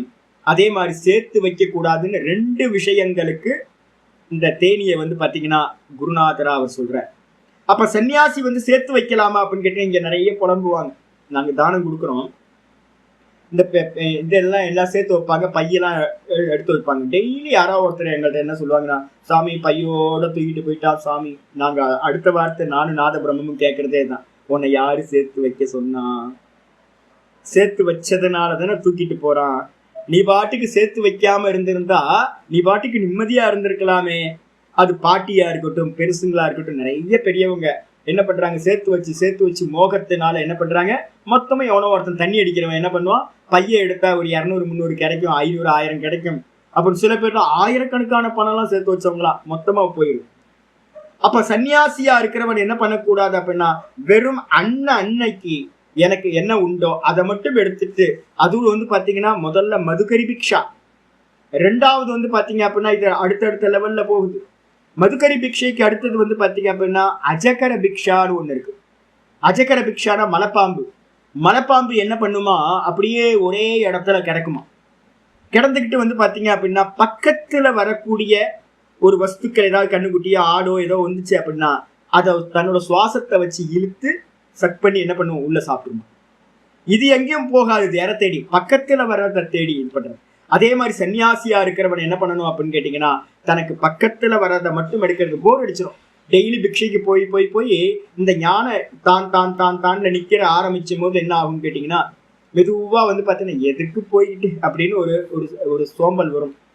ஏன்னா இறங்கி போகணும், பிக்ஷைக்காக போகும்போது அந்த நிஷ்டை கலையுது அப்படின்றதுனால அவன் என்ன பண்ணுவான், அந்த நிஷ்டையை கலைக்காம அங்கேயே உட்கார்ந்துருப்பான். யாராவது பக்கத்துல வந்தா மட்டும் ஸ்வீகாரம் பண்ணிப்பான். இதுக்கு என்ன பேரு அப்படின்னா அஜகர விருத்தி அப்படின்னு பேரு. மூணாவது வந்து பாத்தீங்கன்னா, அதுவும் வந்து அடுத்த லெவலுக்கு போகும்போது பட்டினத்தார் வந்து என்ன பண்ணாரு அப்படின்னு கேட்டீங்கன்னா, பட்டினத்தாரோட ஸ்டோரி பாத்தீங்கன்னா அப்படின்னா தெரியும். அவர் வந்து பாத்தீங்க அப்படின்னா சொல்றாரு, இனி நான் வந்து பாத்தீங்கன்னா எங்கேயும் போக மாட்டேன், என்ன தேடி பிக்ஷை வந்துச்சுன்னா அதை மட்டும்தான் நான் சிவிகாரம் பண்ணுவேன் அப்படின்னு இது பண்றாரு. அதுக்கு பேர் வந்து அஜகர விருத்தின்னு பேர். மூணாவது விருத்தி வந்து பாத்தீங்கன்னா ஆகாச விருத்தின்னு பேர். ஆகாச விருத்தினா இன்னும் நிஷ்டை கூடிடும். நிஷ்டை கூடினதுக்கு பிறகு சாப்பிடணுன்ற எண்ணம் கூட இல்லாம போயிடும். இப்ப சுத்தி இருக்கிற பக்தர்களோ யாரோ ஒருத்தர் என்ன பண்ணுவாங்க அப்படின்னு கேட்டீங்கன்னா, ஐயோ இவர் சாப்பிடாம இருக்காரே அப்படின்னு வலுக்கட்டாயமா வந்து பாத்தீங்கன்னா ஃபுட்டை வந்து பாத்தீங்கன்னா கொடுக்கறது. ஆகாசத்திலிருந்து எப்படி வந்து மழை தண்ணி கீழே விழுவதோ அதே மாதிரி எதிர்பாராத விதமா கிடைக்கிறது. அதை மட்டுமே ஸ்வீகாரம் பண்ணிக்கிறது, வேற எதுவுமே பண்ணாம இருக்கு, முயற்சியே இல்லாம இருக்கிறது. இந்த மூணு விதமா வந்து பாத்தீங்கன்னா ஞானத்தை அடையிறவங்களுக்கு வந்து பாத்தீங்கன்னா நிஷ்டை அடையிறவங்களுக்கு மூணு விதமான பிக்ஷாவிருத்திகள் சொல்லப்பட்டிருக்கு. இந்த மூணுத்துலயும் வந்து பாத்தீங்கன்னா சாஸ்திரத்துல வந்து பாத்தீங்கன்னா இப்ப எங்களை மாதிரி சன்னியாசிகளுக்கு சொல்லியிருக்கு என்னன்னு, நிதித்தியாசனத்துக்கு போற பரிவிராஜகத்துல போறவனுக்கு பிக்ஷா பாத்திரம் வச்சுக்கலாம், ஒரு தண்டம் வச்சுக்கலாம், கூட வந்து பாத்தீங்க அப்படின்னா போத்திக்கிறதுக்காக போர்வை வச்சுக்கலாம், ஒரு பாதரட்சை வச்சுக்கலாம். எங்கேயாவது நடந்து போறோம், நடந்து போகும்போது காட்டுக்குள்ளார போகும்போது வந்து பாத்தீங்க அப்படின்னா முள்ளு குத்தாம இருக்கிறதுக்கு பாதரட்சை செப்பல் வச்சுக்கலாம். ஒரு தண்டம் கையில வந்து பாத்தீங்கன்னா நதியில எங்கேயாவது இறங்குறோம் அப்படின்னா அந்த இடத்துல வந்து ஆழம் பார்க்கறதுக்காக ஒரு தண்டம், நாய் ஏதாவது வந்துச்சுன்னா விரட்டுறதுக்காக ஒரு தண்டம். அதுக்கு அடுத்தது வந்து பாத்தீங்கன்னா போத்திக்கிறதுக்கு போர்வை, அதுக்கப்புறம் பிக்ஷை எடுக்கிறதுக்கு பிக்ஷா பாத்திரம். இதுதான் வந்து பாத்தீங்கன்னா ஜீவன மாத்திர சேஷ்டோ, சரீர யாத்ரா மாத்திர சேஷ்டம். இதை வச்சுக்கிட்டு இதுலயும் கூட வந்து பாத்தீங்க அப்படின்னா 1853 ஸ்லோகம் வந்து பாத்தீங்கன்னா 1853 வந்து பாத்தீங்கன்னா ரெஃபரன்ஸ் எடுத்துக்கணும். ஞான நிஷ்டைக்கு போறவன் என்ன பண்ணணும் அப்படின்னு அங்க ரொம்ப தெளிவா வந்து பாத்தீங்கன்னா சாஸ்திரம் சொல்லுது. 53 வந்து பாத்தீங்கன்னா விவிக்த சேவி லகுவாசி, 52 53 ஏகாந்தத்துக்கு போறது. சரீர யாத்திரை மட்டும் வச்சுக்கிட்டு எங்க போறது, யாக்ஞவல்ய மகரிஷி காட்டுக்கு போன மாதிரி, ரமண மகரிஷி வந்து பாத்தீங்கன்னா பாதாள லிங்கத்துல இங்க திருவண்ணாமலையில வந்து உட்கார்ந்த மாதிரி, ஸ்கந்தாசிரமத்துல விருபாட்சி கேவல வந்து இருந்த மாதிரி ஏகாந்த தேசத்துக்கு போறது விவிக்த சேவி. லகுவாசி, லகுவாசினா ஒருவேளை உணவு, அதுவும் வந்து பாத்தீங்கன்னா 8 கவலம் 10 கவலம் எவ்வளோ அல்ப ஆகாரம் போதுமானது. அதுக்கு அடுத்தது வந்து பாத்தீங்கன்னா எதவா காய மானசக, இந்த வாக்கை வந்து பேசுறத நிப்பாட்டிடுறது. அதே நேரத்துல வந்து பாத்தீங்கன்னா வாக்கு காயம், உடம்பு கண்ட காரியங்களை பண்ணாம இருக்கிறது. அப்புறம் மனசு, இந்த மனசையும் கண்ட்ரோல், கண்ட எண்ணங்களை சிந்திக்காம அகம் அகம் அகம்ன்ற ஸ்புரண மாத்திரமா இருந்துகிட்டு தியான யோக பரோ நித்தியம், சதா காலமும் வந்து பாத்தீங்கன்னா அல்ப தூக்கம். ஏன்னா அல்ப ஆகாரம் எதுக்கு அப்படின்னா அதிகமா சாப்பிட்டீங்கன்னா தூக்கம் வந்துடும். அதனால ரொம்ப கம்மியான உணவு எடுத்துக்கிட்டு, இதெல்லாம் பாஷியத்துல சொல்றாரு ஆச்சாரியா. 1852 53 வரிசையா பார்த்தோம்னா தெரியும். 51 52 53 54 55 மொத்தம் 6-7 ஸ்லோகங்கள் வந்து பாத்தீங்கன்னா நிஷ்டா பிரகரணம்னு பேர். அதுல இதெல்லாம் சொல்லுது ஆச்சாரியார் சொல்றாரு பாஷ்யத்துல. அப்ப சதா காலமும் தியான யோக பரோ நித்தியம், சதா காலமும் அகம் அகம் அகம்ன்ற ஸ்புரணத்திலேயே இருந்துகிட்டு வைராக்கியம் சமுபாஸ்ரிதக, நித்தியம் வைராக்கியம் சமுபாஸ்ரிதக. நித்தியம்னு என்ன அர்த்தம், ஈசனோடாயினும் ஆசை அருமின். நிறைய மசாலா வரும், பக்தர்கள் வருவாங்க, எப்படியாவது உங்களை மாயைக்குள்ளார கொண்டுட்டு போகணும்னு ட்ரை பண்ணுவாங்க. எல்லா காலத்திலையும் வைராக்கியத்தை வந்து பாத்தீங்கன்னா அனுபூதி பரியந்தம் நல்ல வைராக்கியத்தை ஆசிரியம் பண்ணி இருந்துகிட்டு 53வது ஸ்லோகம் சொல்லுது, அகங்காரம் பலம் தர்ப்பம் காமம் குரோதம் பரிகிரகம் விமுச்சிய நிர்மம சாந்தோ பிரம்ம பூயாய கல்பதே. என்ன பண்ணணும் அவன் அப்படின்னு கேட்டீங்கன்னா, அகங்காரத்தை விடணும். நான் கர்த்தான்ற அகங்காரத்தை விட்டுட்டு, அதே நேரத்துல வந்து பாத்தீங்கன்னா தன்னுடைய பலம், சுபாவ பலம் இருக்கும். எங்க கங்கோத்திரில போய் உட்கார்ந்து தபஸ் பண்ணாம என்ன பண்ணிட்டு இருப்பான், தேகத்துல இருக்கிற பலத்தை வச்சுக்கிட்டு நதியில வரக்கூடிய கங்கையில வரக்கூடிய பெரிய பெரிய மரத்தெல்லாம் வந்து பாத்தீங்கன்னா மரக்கட்டை ஷாப் வைக்கிற மாதிரி எடுத்து எடுத்து சேகரம் பண்ணிட்டு இருப்பான். எதையாவது சரீர பலத்தை வச்சுக்கிட்டு பண்ணிட்டு இருப்பான். அந்த பலத்தையும் விட்டுட்டு, எல்லாத்துக்கும் பலம் இருக்கும். என்னோட ஆச்சாரியர் வந்து பாத்தீங்கன்னா, நான் ஆரம்பத்துல போகும்போது நான் ஒரு பெயிண்டர், நான் வீட்டுக்கு வரும்போது ஒரு அட்வர்டைசிங் கம்பெனியில ஒரு டிசைனரா இருந்தேன். நான் என்னோட ஆச்சாரியர் வந்த புதுசுல என்ன பண்ணான்னு கேட்டீங்கன்னா, சுவாமி உங்களை ஒரு நல்ல போட்டோ ஒன்று வரைகிற சுவாமி, நல்ல ஒரு பெயிண்டிங் பண்ணி மாட்டலாம் சுவாமி உங்க போட்டோ. எங்க ஆச்சாரியர் உடனே சொன்னார், உன்னோட மனசுல பழசெல்லாம் என்னெல்லாம் இருக்கோ, என்னெல்லாம் உன்கிட்ட வந்து திறமைகள் நீ வச்சிருக்கியோ, அது எல்லாத்தையும் திரும்ப யூஸ் பண்ணக்கூடாது அப்படி போச்சு. என்கிட்ட இப்போ வந்து பார்த்தீங்கன்னா பெயிண்டிங் பண்ணுற திறமையே போச்சு. நான் நல்ல பென்சில் ஸ்கெட்ச் பண்ணுவேன். யாரை பார்த்தாலும் வந்து பார்த்தீங்க அப்படின்னா என் கையில் வந்து பார்த்தீங்கன்னா எப்போவுமே வந்து பார்த்தீங்க அப்படின்னா பென்சிலும் பேப்பரும் கையில் எப்போவுமே இருக்குது. எங்கே போனாலும் பெயிண்டிங் பண்ணுவேன். பென்சில் ஸ்கெட்ச் பண்ணுறதுல என்ன மாதிரி ஒரு ஆள் இல்லவே இல்லை. இப்போது ஒரு சின்ன ஒரு பனானாவை வந்து பார்த்தீங்கன்னா என்னால் பெயிண்ட் பண்ண ஸ்கெட்ச் பண்ண முடியாது. போச்சு, என்கிட்ட இருந்ததெல்லாம் போச்சு. எங்கள் ஆச்சாரியர் வந்து பார்த்தீங்க அப்படின்னா நல்ல வீணை வாசிக்கிறவர். எங்கள் ஆச்சாரியர் என்ன பண்ணாரா, அவரோட குருநாதர் சொன்னாராம், இனி வீணையை தொடக்கூடாது, சன்னியாசம் பண்ணிட்டே வீணையை தொடக்கூடாது அப்படின்னு. அவ்வளோதான், விட்டாச்சு. இது மாதிரி பழைய விஷயங்கள் எல்லாத்தையும் விட்டுட்டு, நமக்குன்னு ஒரு பலம் இருக்கும். ஒவ்வொருத்தருக்கும் சன்னியாசம் எடுக்கிறதுக்கு முன்னாடி ஒரு பலம் இருக்கும். அந்த பலத்தை விட்டுட்டு, ஏன்னா அந்த பலம் வந்து என்ன கொடுக்கும், அகங்காரத்தை கொடுத்துரும். அதனால பலத்தையும் விட்டுட்டு, தர்ப்பம் கர்வத்தை விட்டுட்டு, காமம் குரோதம் காமத்தையும் குரோதத்தையும் பரிகிரகம் எந்த விஷயத்தையும் வாங்காம வெறும் பிக்ஷா மாத்திரம் வாங்குறவனா இருந்துகிட்டு, விமுச்சிய நிர்மமாக நான்றதையும் விட்டுட்டு, என்னுடையதையும் விட்டுட்டு, சாந்தக எவன் சாந்தமா அகம் அகம் அகம்ன்ற ஸ்புரணத்துல இருக்கானோ அவன் வந்து பாத்தீங்கன்னா பிரம்ம பூயாய கல்பதே, அவன் பிரம்மஸ்வரூபமாக ஆவதற்கு சாமர்த்தியம் உடையவனாகின்றான் அப்படின்னு வந்து பாத்தீங்கன்னா சொல்லியிருக்கு. சரீர ஸ்திதிக்காக நம்ம வச்சிருக்கிற ஐட்டத்துல கூட வந்து பாத்தீங்க அப்படின்னா என்னுடையதுன்ற எண்ணம் வரக்கூடாது. நான் நர்மதா பரிக்கிரமம் பண்ணும்போது தண்டம் வச்சிருப்போம். தண்டத்து மேல வந்து பாத்தீங்கன்னா இருக்கிறதே ஒரு கௌப்பீனம் வச்சிருப்போம். அந்த 2 கௌப்பீனம் வச்சிருப்போம். ஒரு கௌப்பீனம் கட்டியிருப்போம், ஒரு கௌப்பீனம் வந்து பாத்தீங்கன்னா அடுத்த வேலைக்கு குளிச்சா மாத்திக்கிறதுக்காக ஒரு துண்டு வச்சிருப்போம். இந்த கௌப்பீனத்தை எடுத்து என்ன பண்ணுவோம்னு கேட்டீங்கன்னா, காலையில குளிச்சுட்டு காய போட்டிருப்போம். இன்னொரு கௌப்பீனத்தை கட்டிக்கிட்டு அனுஷ்டானம் பண்ணிக்கிட்டே இருப்போம். பூஜையெல்லாம் பண்ணி அனுஷ்டானம்லாம் பண்ணிட்டு இருப்போம். ஏதோ ஒரு கவனத்துல என்ன பண்ணுவோம், அந்த கௌப்பீனத்தை விட்டுட்டு மறந்துடுவோம். கௌப்பீனை காய போட்டதை மூவ் ஆயிடுவோம். நர்மதா பரிக்கிரமத்தை நியமம் வச்சிருக்க என்னன்னு கேட்டீங்கன்னா, நீ உன்னை விட்டுட்ட அப்படின்னா, விட்டுட்டு மூவ் ஆயிட்டுனா திரும்ப அதை பிடிக்கிறதுக்காக எடுக்கிறதுக்காக திரும்ப வரக்கூடாது, ரிட்டர்ன் வரக்கூடாது அப்படி. அப்போ அது மாதிரி எனக்கு நிறைய வாட்டி டவல் போயிருக்கு, பெட்ஷீட் போயிருக்கு, போத்திக்கிறதுக்கு கம்பெனி வச்சிருப்போம், அது போயிருக்கு. ஏதோ ஒரு கவனத்துல மூவ் ஆயிடுவோம். ஐயோ போச்சே அப்படின்னா, போச்சுன்னா போச்சுதான், அவ்வளவுதான். ஈஸ்வரார்ப்பணமஸ்து போயிட்டே இருக்க வேண்டியது முன்னாடி. அப்ப எந்த வஸ்துலையும் உங்களுக்கு அபிமானம் இருக்கக்கூடாது. அபிமானத்தை விட்டுட்டு வந்து பாத்தீங்கன்னா, இந்த சரீரம் நிக்கிறதுக்கு என்ன உண்டோ அதை மட்டும் பண்றதுக்கு பேர் தான் சரீர யாத்திராய்க்கு மட்டும் இருக்கிறது. அதான் இங்க ஆச்சரிய சொல்றாரு, சரீர யாத்திரை மாத்திர சேஷ்டம். சரீரம் நிக்கிறதுக்கு என்ன வேணும், 3 கர்மா, கானா பீனா சோனா. உயர்த்தா குழி, பசி வந்தா சாப்பிடு, தூக்கம் வந்தா தூங்கு. மீதி என்ன, உள்ளதான் காரியம். உள்ள என்ன காரியம், வெறும் பார்ப்பவன்லயே தொடர்ந்து நிக்கிறது. அகம் அகம் அகம் அகம் சதா தியான யோக பரத்தில் இருக்கு. தியான யோகம் மட்டும்தான் இருக்கணும். அப்படி இருந்துகிட்டு இருக்கிறவன் தான் பிரம்மத்தை அடைவதற்கு தகுதியானவனாகிறான். அபரோக்ஷ அனுபூதியை அடைய முடியும் ரமண பகவான் மாதிரி. அதுக்காக தான் வந்து பாத்தீங்கன்னா அந்த 21வது ஸ்லோகம் ஆச்சாரியர் ஆரம்பிக்கிறார்.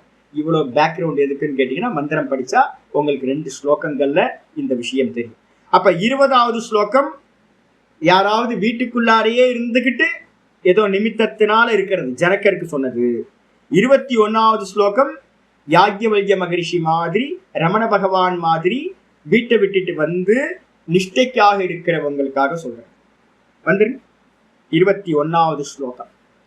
நிராசீர்யத சித்தாத்மா த்யக்த சர்வ பரிக்ரஹः ஷாரீரம் கேவலம் கர்ம குர்வனாப்னோதி கில்பிஷம். நிராசீர்யத சித்தாத்மா த்யக்த சர்வ பரிக்ரஹः ஷாரீரம் கேவலம் கர்ம குர்வனாப்னோதி கில்பிஷம். நிராசீர்யத சித்தாத்மா த்யக்த சர்வ பரிக்ரஹः ஷாரீரம் கேவலம் கர்ம குர்வன் ஆப்னோதி கில்பிஷம். என்கிட்ட வந்து ஒரு சன்னியாசம் கொடுத்தேன் ஒருத்தருக்கு, என்னோட சிஷ்யர் ஒருத்தருக்கு, விஜயானந்தான்னு ஒரு சுவாமி இருக்கார், அவருக்கு சன்னியாசம் கொடுத்தேன். அவருக்கு வந்து பார்த்தீங்கன்னா பிரதர்ஸ் வந்து 2-3 பேர் பிரதர் இருக்காங்க. தெரியல 2-3 பேர், நான் யாரையும் பர்சனலாக கேட்டுக்கிறதே இல்லை. 2 பேரும் 3 பேரும் இருக்காங்க. ரொம்ப கஷ்டப்படுற குடும்பம். இவர் வந்து பார்த்தீங்கன்னா வேதாந்தத்துக்கு வந்துட்டார். நல்ல நிஷ்டை, எதை எடுத்தாலும் நல்ல தீவிரமாக பண்ணுறவர். நான் அவர்கிட்ட வந்து சன்னியாசம் எடுத்ததுக்கு பிறகு கொஞ்ச நாளுக்கு அப்புறம் அந்த கொரோனா சமயத்தில் நான் என்ன பண்ணேன் அப்படின்னா, உங்களுக்கு வீட்டுக்கு போகணும்னு ஆசை இருக்கா?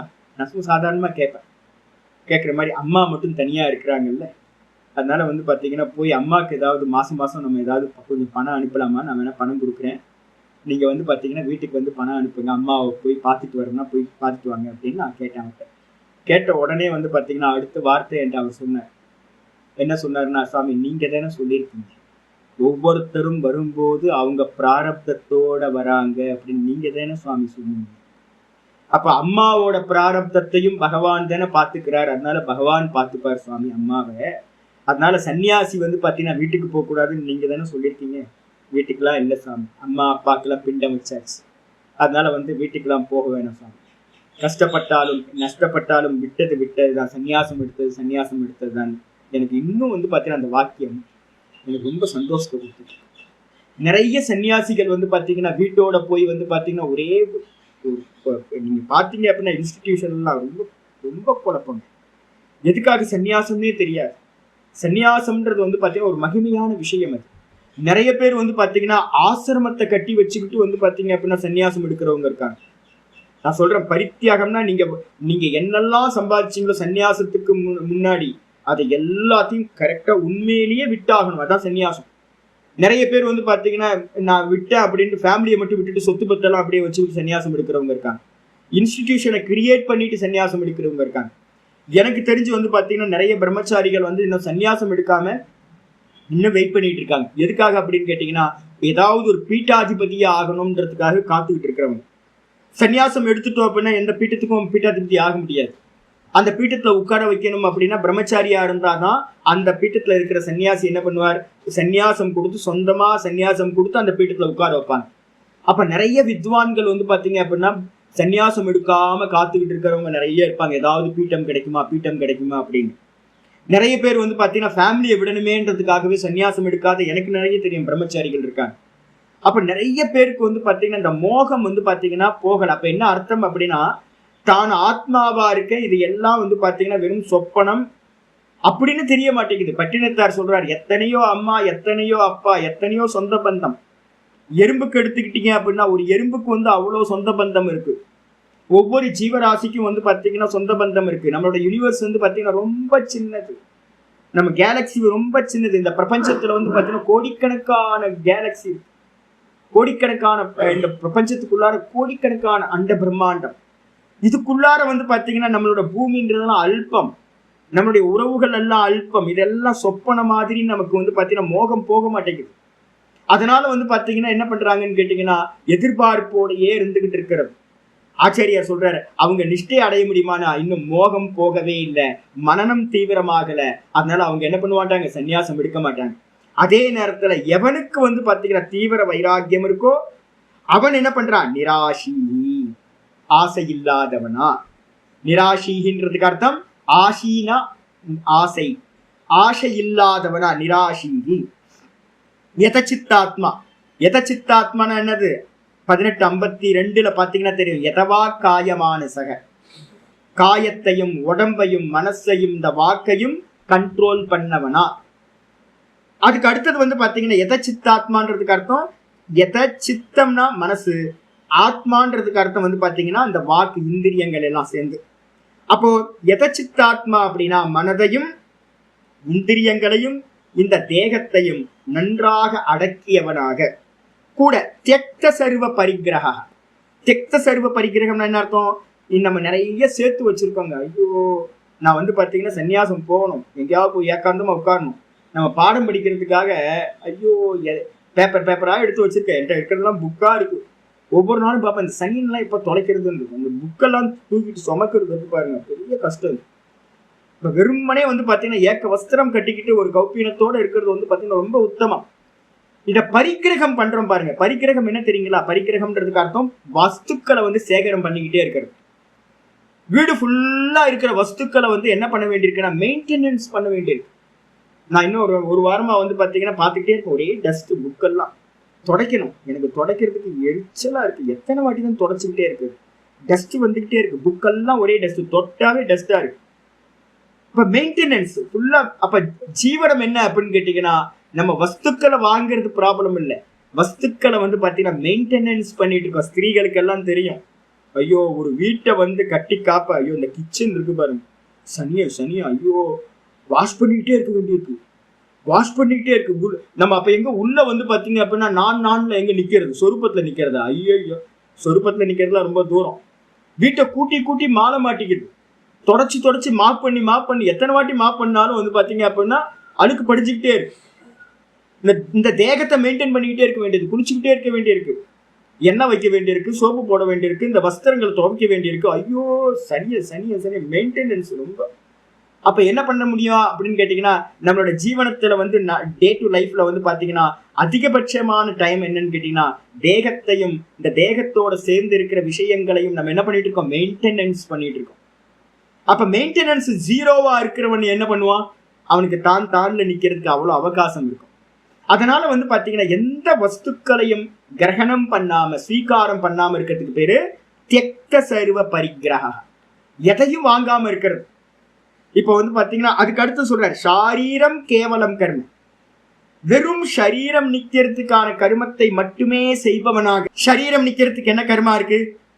சாப்பிடுறது, தூங்குறது, அதுக்கப்புறம் வந்து பாத்தீங்கன்னா கானா பீனா சோனா, குடிக்கிறது, சாப்பிடுறது, தூங்குறது, குளிக்கிறது. இந்த சரீரத்தை நிக்க வைக்கிறதுக்கு மட்டும் என்ன கர்மம் இருக்கோ அதுக்கு பேரு ஷாரீரம் கர்மன்னு பேரு. அந்த கர்மங்களை மட்டும் செய்துக்கிட்டு எவன் இருக்கிறானோ குருவன் ஆப்னோதி கில்பிஷம், குருவன் ந ஆப்னோதி கில்பிஷம். அவன் வந்து பாத்தீங்க அப்படின்னா கருமங்களை செய்தாலும் கூட என்ன கருமம்? சரீரம் நிக்கிறதுக்கான கருமங்களை மட்டும் செஞ்சுக்கிட்டு இருக்கிறவன். அவனுக்கு வந்து பாத்தீங்கன்னா புண்ணியமும் பாப்பமும் வருவதில்லை. கில்பிஷம்ன்றதுக்கு அர்த்தம் பாப்பம். பாப்பம்னா என்ன எடுக்கணும் அப்படின்னு ஆச்சரியர் சொல்ல போறார். புண்ணியமும் கூட பாப்பம் தான் ஜென்மத்தை கொடுக்கும். அதனால இவனை வந்து பாத்தீங்கன்னா புண்ணியமும் பாப்பமும் இவனை அண்டுவதில்லை. இவன் ஞான நிஷ்டனாகின்றான். என்ன ஆகிறான்? மெதுவா சொரூபத்துல நிலை பெற்று இவன் முக்தனாகின்றான், அபரோக்ஷானுபூதியை அடைகிறான். இவன் சம்சாரத்திலிருந்து விலகுகின்றான். அவனுக்கு ரீபர்த் என்பது சம்பவிப்பதில்லை அப்படின்னு அர்த்தம் இருக்கும். அப்ப 20வது ஸ்லோகம் பரோக்ஷ ஞானம், 21வது ஸ்லோகம் அபரோக்ஷ ஞானம், ஞான நிஷ்டை அப்படின்னு அர்த்தம் இருக்கும். பாஷ்யத்துக்கு வந்து ஆச்சாரியர் சொல்றாரு நிராஷீஹி அப்படின்னா என்ன அர்த்தம்? நிர்கதா அசேஷி ஆஷிஷோ, நிர்கதா ஆஷிஷோ யஸ்மாத் ச நிராஷீஹி. யாராவது சமாசம் படிச்சீங்கன்னா சின்ன டிப்ஸ். சமாசத்துல வந்து எத்து, எஸ்மின்னு, எஸ்ய இது மாதிரிலாம் வந்துச்சுன்னா பகுவிரீகி சமாசம்னு பேர். ஆல்மோஸ்ட் வந்து பார்த்தீங்கன்னா நிறைய பகுவிரீகி சமாசத்தை தான் யூஸ் பண்ணுவோம். அந்த பகுவிரீகி சமாசத்தை தான் ஆச்சரிய சொல்றேன். நிர்கதா ஆஷிஷோ யஸ்மாத், யஸ்மாத்ன்றது எத் சப்தம். எத் சப்தம் வந்துச்சுனாவே அது பகுவிரீகின்னு அர்த்தம். ஒரு சின்ன அது வந்து குழு. எவனிடம் இருந்து யஸ்மாத் அப்படின்னா எவனிடம் இருந்து ஆஷிஷோ நிர்கதா பவதி, எவனிடமிருந்து ஆசைகள் எல்லாம் வெளியேறி விட்டனவோ. ஆசையை விடுனா முடியாது. ஆசையை விட்டது வந்து பார்த்தீங்கன்னா டெம்பரவரியா ஆசை இல்லாம இருக்கலாம். ஆசையை விடணும்னா என்ன பண்ணணும் அப்படின்னு கேட்டீங்கன்னா நல்லா சாஸ்திரத்தை சிரவணம் பண்ணதான் தெரியும். இது எல்லாம் எனக்கு வேறானது. இந்த மொத்த உலகமும் 7 லோகங்களும் வெறும் திருஷ்யம். எப்படி சொப்பனத்துல திருஷ்யமா நம்ம பார்த்தோமோ, பார்க்கிற காலத்துல சத்தியமா இருக்கு, வேக்கப்பானா பொய்யா போகுதோ, அந்த வஸ்துக்கள் இல்லையோ அதே மாதிரிதான் இந்த சொப்பனம், இந்த தீர்க்க சொப்பனமா இருக்கிறது இந்த உலகம். இந்த உலகம் எதுவுமே உங்க சொப்பனத்துக்கு போனோன்னு இல்லாம போயிடுது, தூக்கத்துக்கு போனோன்னு இல்லாம போகுது. அப்ப இது பாத்தீங்கன்னா ஏக்க காலத்துல மட்டும்தான் இந்த ஜெகத்துக்கு எக்ஸிஸ்டன்ஸ் இருக்கு, இது எல்லாம் தெரியுது அப்படின்னு உள்ளுக்குள்ளார சாஸ்திரம் படிக்க படிக்க படிக்க இது பொய், இது பொய், இது சொப்பனம், இது சொப்பனம், காணல் ஜல மாதிரி, மெஜிஷியனோட மாயா மாதிரின்னு உங்களுக்கு உள்ள இன்ஜெக்ஷன் ஆகணும். நல்லா திரும்ப திரும்ப திரும்ப யோக வாசிஷ்ட மாதிரி கிரந்தங்களை திரும்ப திரும்ப படிக்கும் போதுதான் தெரியும் இது எல்லாம் பொய்ன்னு. பொய்ன்னு இந்த புத்திக்கு தெரிஞ்சாலொழிய நீங்க ஆசையை விடவே முடியாது. அப்போ நல்ல பரோட்ச ஞானத்தை அடைந்தவன், சிரவணம் குருநாதர் மூலமா பண்ணி நல்ல மனனத்தையும் பண்ணினவன் தான் என்ன பண்றான், இது பொய், இது பொய், நேத்தி நேத்தி நேத்தி, இது அனாத்மா, இது திருஷ்யம் அப்படின்னு ஒவ்வொன்றுத்தையா பாத்தீங்கன்னா யதார்த்தத்தை நல்லா புரிஞ்சவன் பொய்யானதை ஆசைப்பட மாட்டான். காணல் ஜலத்துல என்னைக்காவது குடிக்கணும்னு உங்களுக்கு ஆசை வந்திருக்கா? இல்ல. சிப்பியில பாத்தீங்கன்னா வெள்ளி தெரியுது, தெரிஞ்ச வெள்ளியை எடுத்து மோதிரம் பண்ணி போட்டுக்கலாம், இல்ல மாலை கோத்து போட்டுக்கலாம் அப்படின்னு உங்களுக்கு ஆசை வருமா? வராது. ஏன் அப்படின்னா அது சிப்பியில வெள்ளி தெரியுது, அது சிப்பி, வெள்ளி தெரியுது. தெரிகிற வெள்ளியை வச்சுக்கிட்டு நம்ம ஒரு காரியமும் பண்ண முடியாதுன்னு தெரியும்.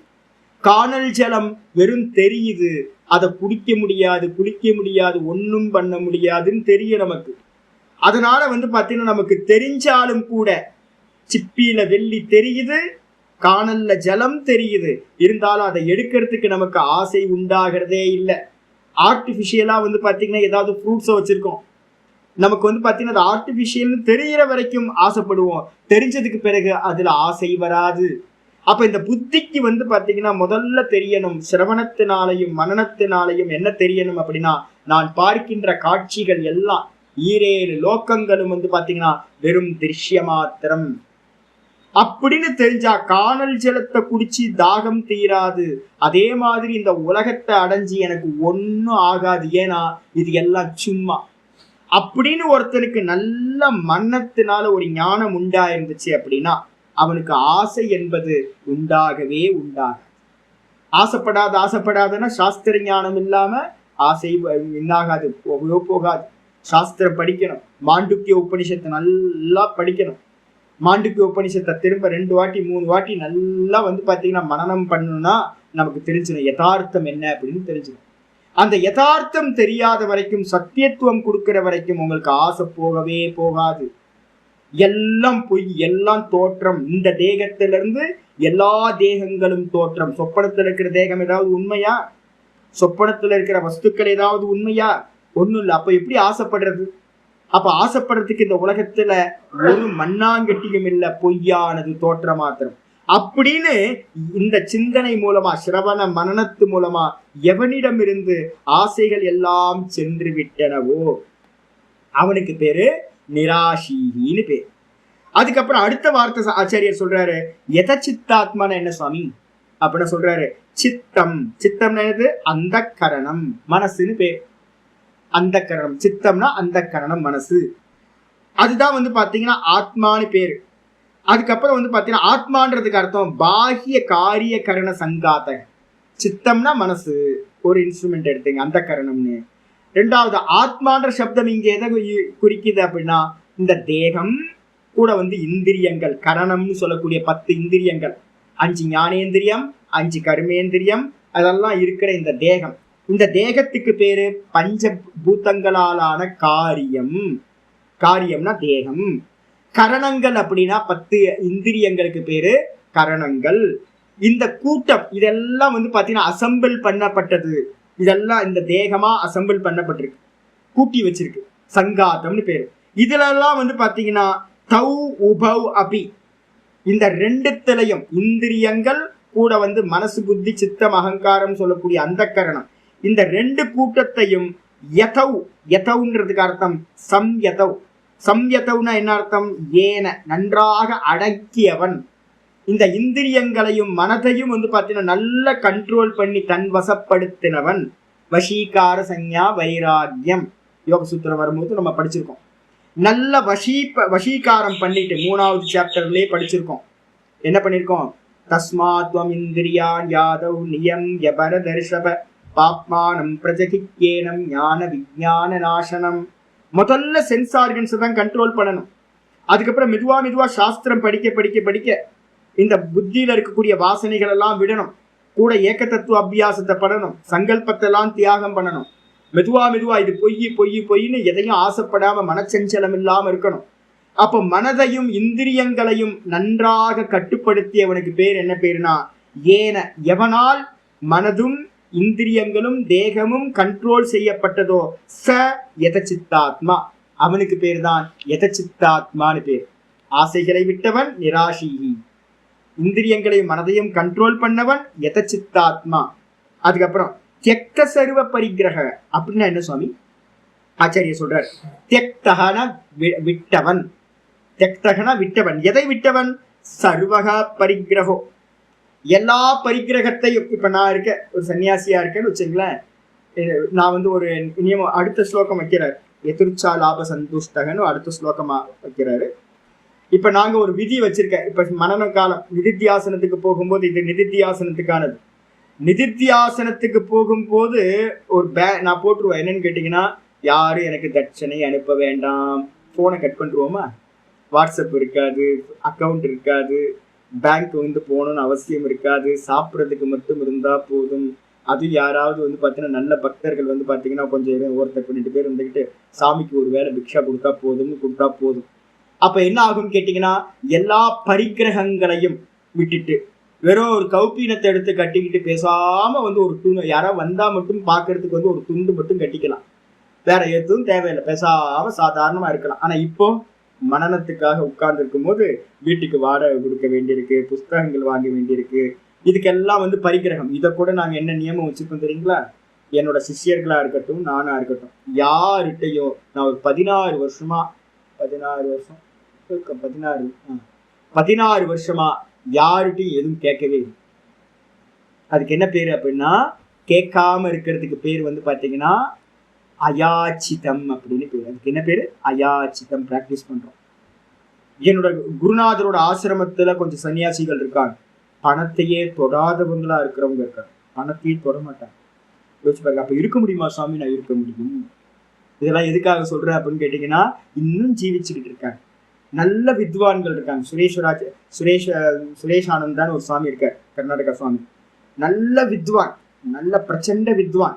ஆனால் வந்து பாத்தீங்கன்னா ஒரு பைசாவை கூட எனக்கு தெரிஞ்சு வந்து பாத்தீங்கன்னா 2006 இருந்து நான் பாக்குறேன் அவரை. இன்னும் வந்து பாத்தீங்கன்னா பைசாவை தொடரல. 20-30 வருஷமா, 20 வருஷத்துக்கு மேல ஆச்சு. இது மாதிரி நிறைய பேர் இருக்காங்க, பைசாவை தொடாதவங்க இருக்காங்க, நிறைய சன்னியாசிகள். இப்ப என்ன மாதிரி இருக்கிறவங்க, நான் வந்து பாத்தீங்கன்னா ஒரு காரியம் பண்றேன், அவங்களாம் காரியம் பண்ணாதவங்க எதுவும் தொடாம இருக்காங்க. இப்ப நான் காரியம் பண்ணிட்டு இருக்கேன், புஸ்தகங்கள் பப்ளிஷ் பண்றேன், என்கிட்ட சிஷ்யர்கள் இருந்தாங்க. அப்ப நான் என்ன பண்ணிருந்தேன் அப்படின்னு கேட்டீங்கன்னா, 2008-9 வந்து ஒரு நியமத்துக்கு வந்தேன். என்ன வந்தேன் அப்படின்னு கேட்டீங்கன்னா, பிராரப்த வசத்துல என்ன வருதோ அதை மட்டும் ஸ்வீகாரம் பண்றேன். அப்ப அதுக்கு என்ன பேரு அப்படின்னா, நானா எந்த ஒரு ஆப்ளிகேஷனும் யார்கிட்டையும் இல்லை. என்கிட்ட ஒரே ஒரு வாக்கியம் தான், சுவாமி ஏதாவது வேணா, ஒண்ணு வேணாம் சாமி. என்கிட்ட இருக்கிற அடுத்த யாராவது ஏதாவது கேட்டாங்கன்னா, சுவாமி ஏதாவது வேணுமா?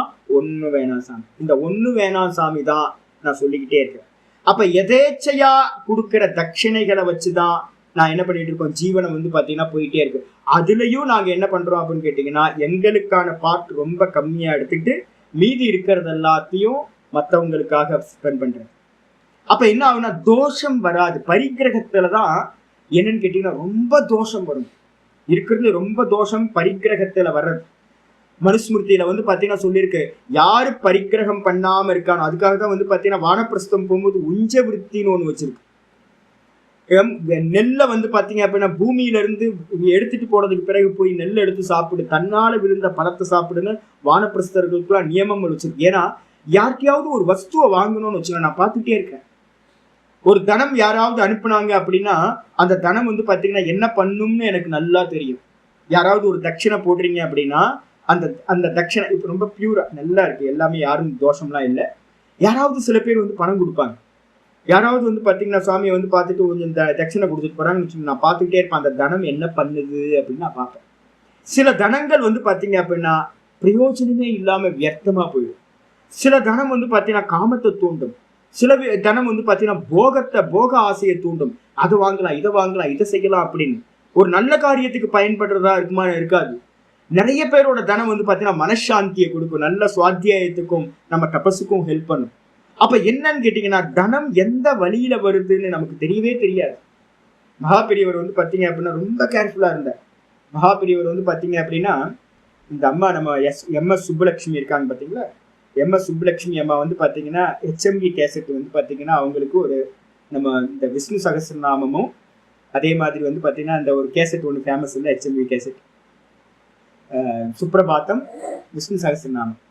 இந்த ரெண்டுத்தையும் வந்து பாத்தீங்கன்னா அவங்க HMV கம்பெனிக்கு கொடுத்தாங்க. அப்பவே வந்து பாத்தீங்கன்னா 1 லட்சம் அவங்களுக்கு வந்து பாத்தீங்கன்னா அதுக்கு அவங்க சன்மானம் கொடுத்து. அம்மா என்ன பண்றாங்க, எம்.எஸ். சுப்புலட்சுமி அம்மா மகாபெரியவர் மேல ரொம்ப பிரீத்தி உள்ளவங்க, குருநாதர் அப்படின்னு. இவங்க என்ன பண்றாங்க, ஒரு தாம்பலத்துல வந்து பாத்தீங்கன்னா அந்த செக்கை வந்து பாத்தீங்கன்னா அப்படியே வச்சு சுவாமிகிட்ட கொண்டு வந்து மகாபெரியவர்கிட்ட கொண்டு வந்து கொடுக்குறாங்க. அந்த சமயத்துல மடத்துல வந்து பாத்தீங்க அப்படின்னா தரித்திரம், மகா தரித்திரம்.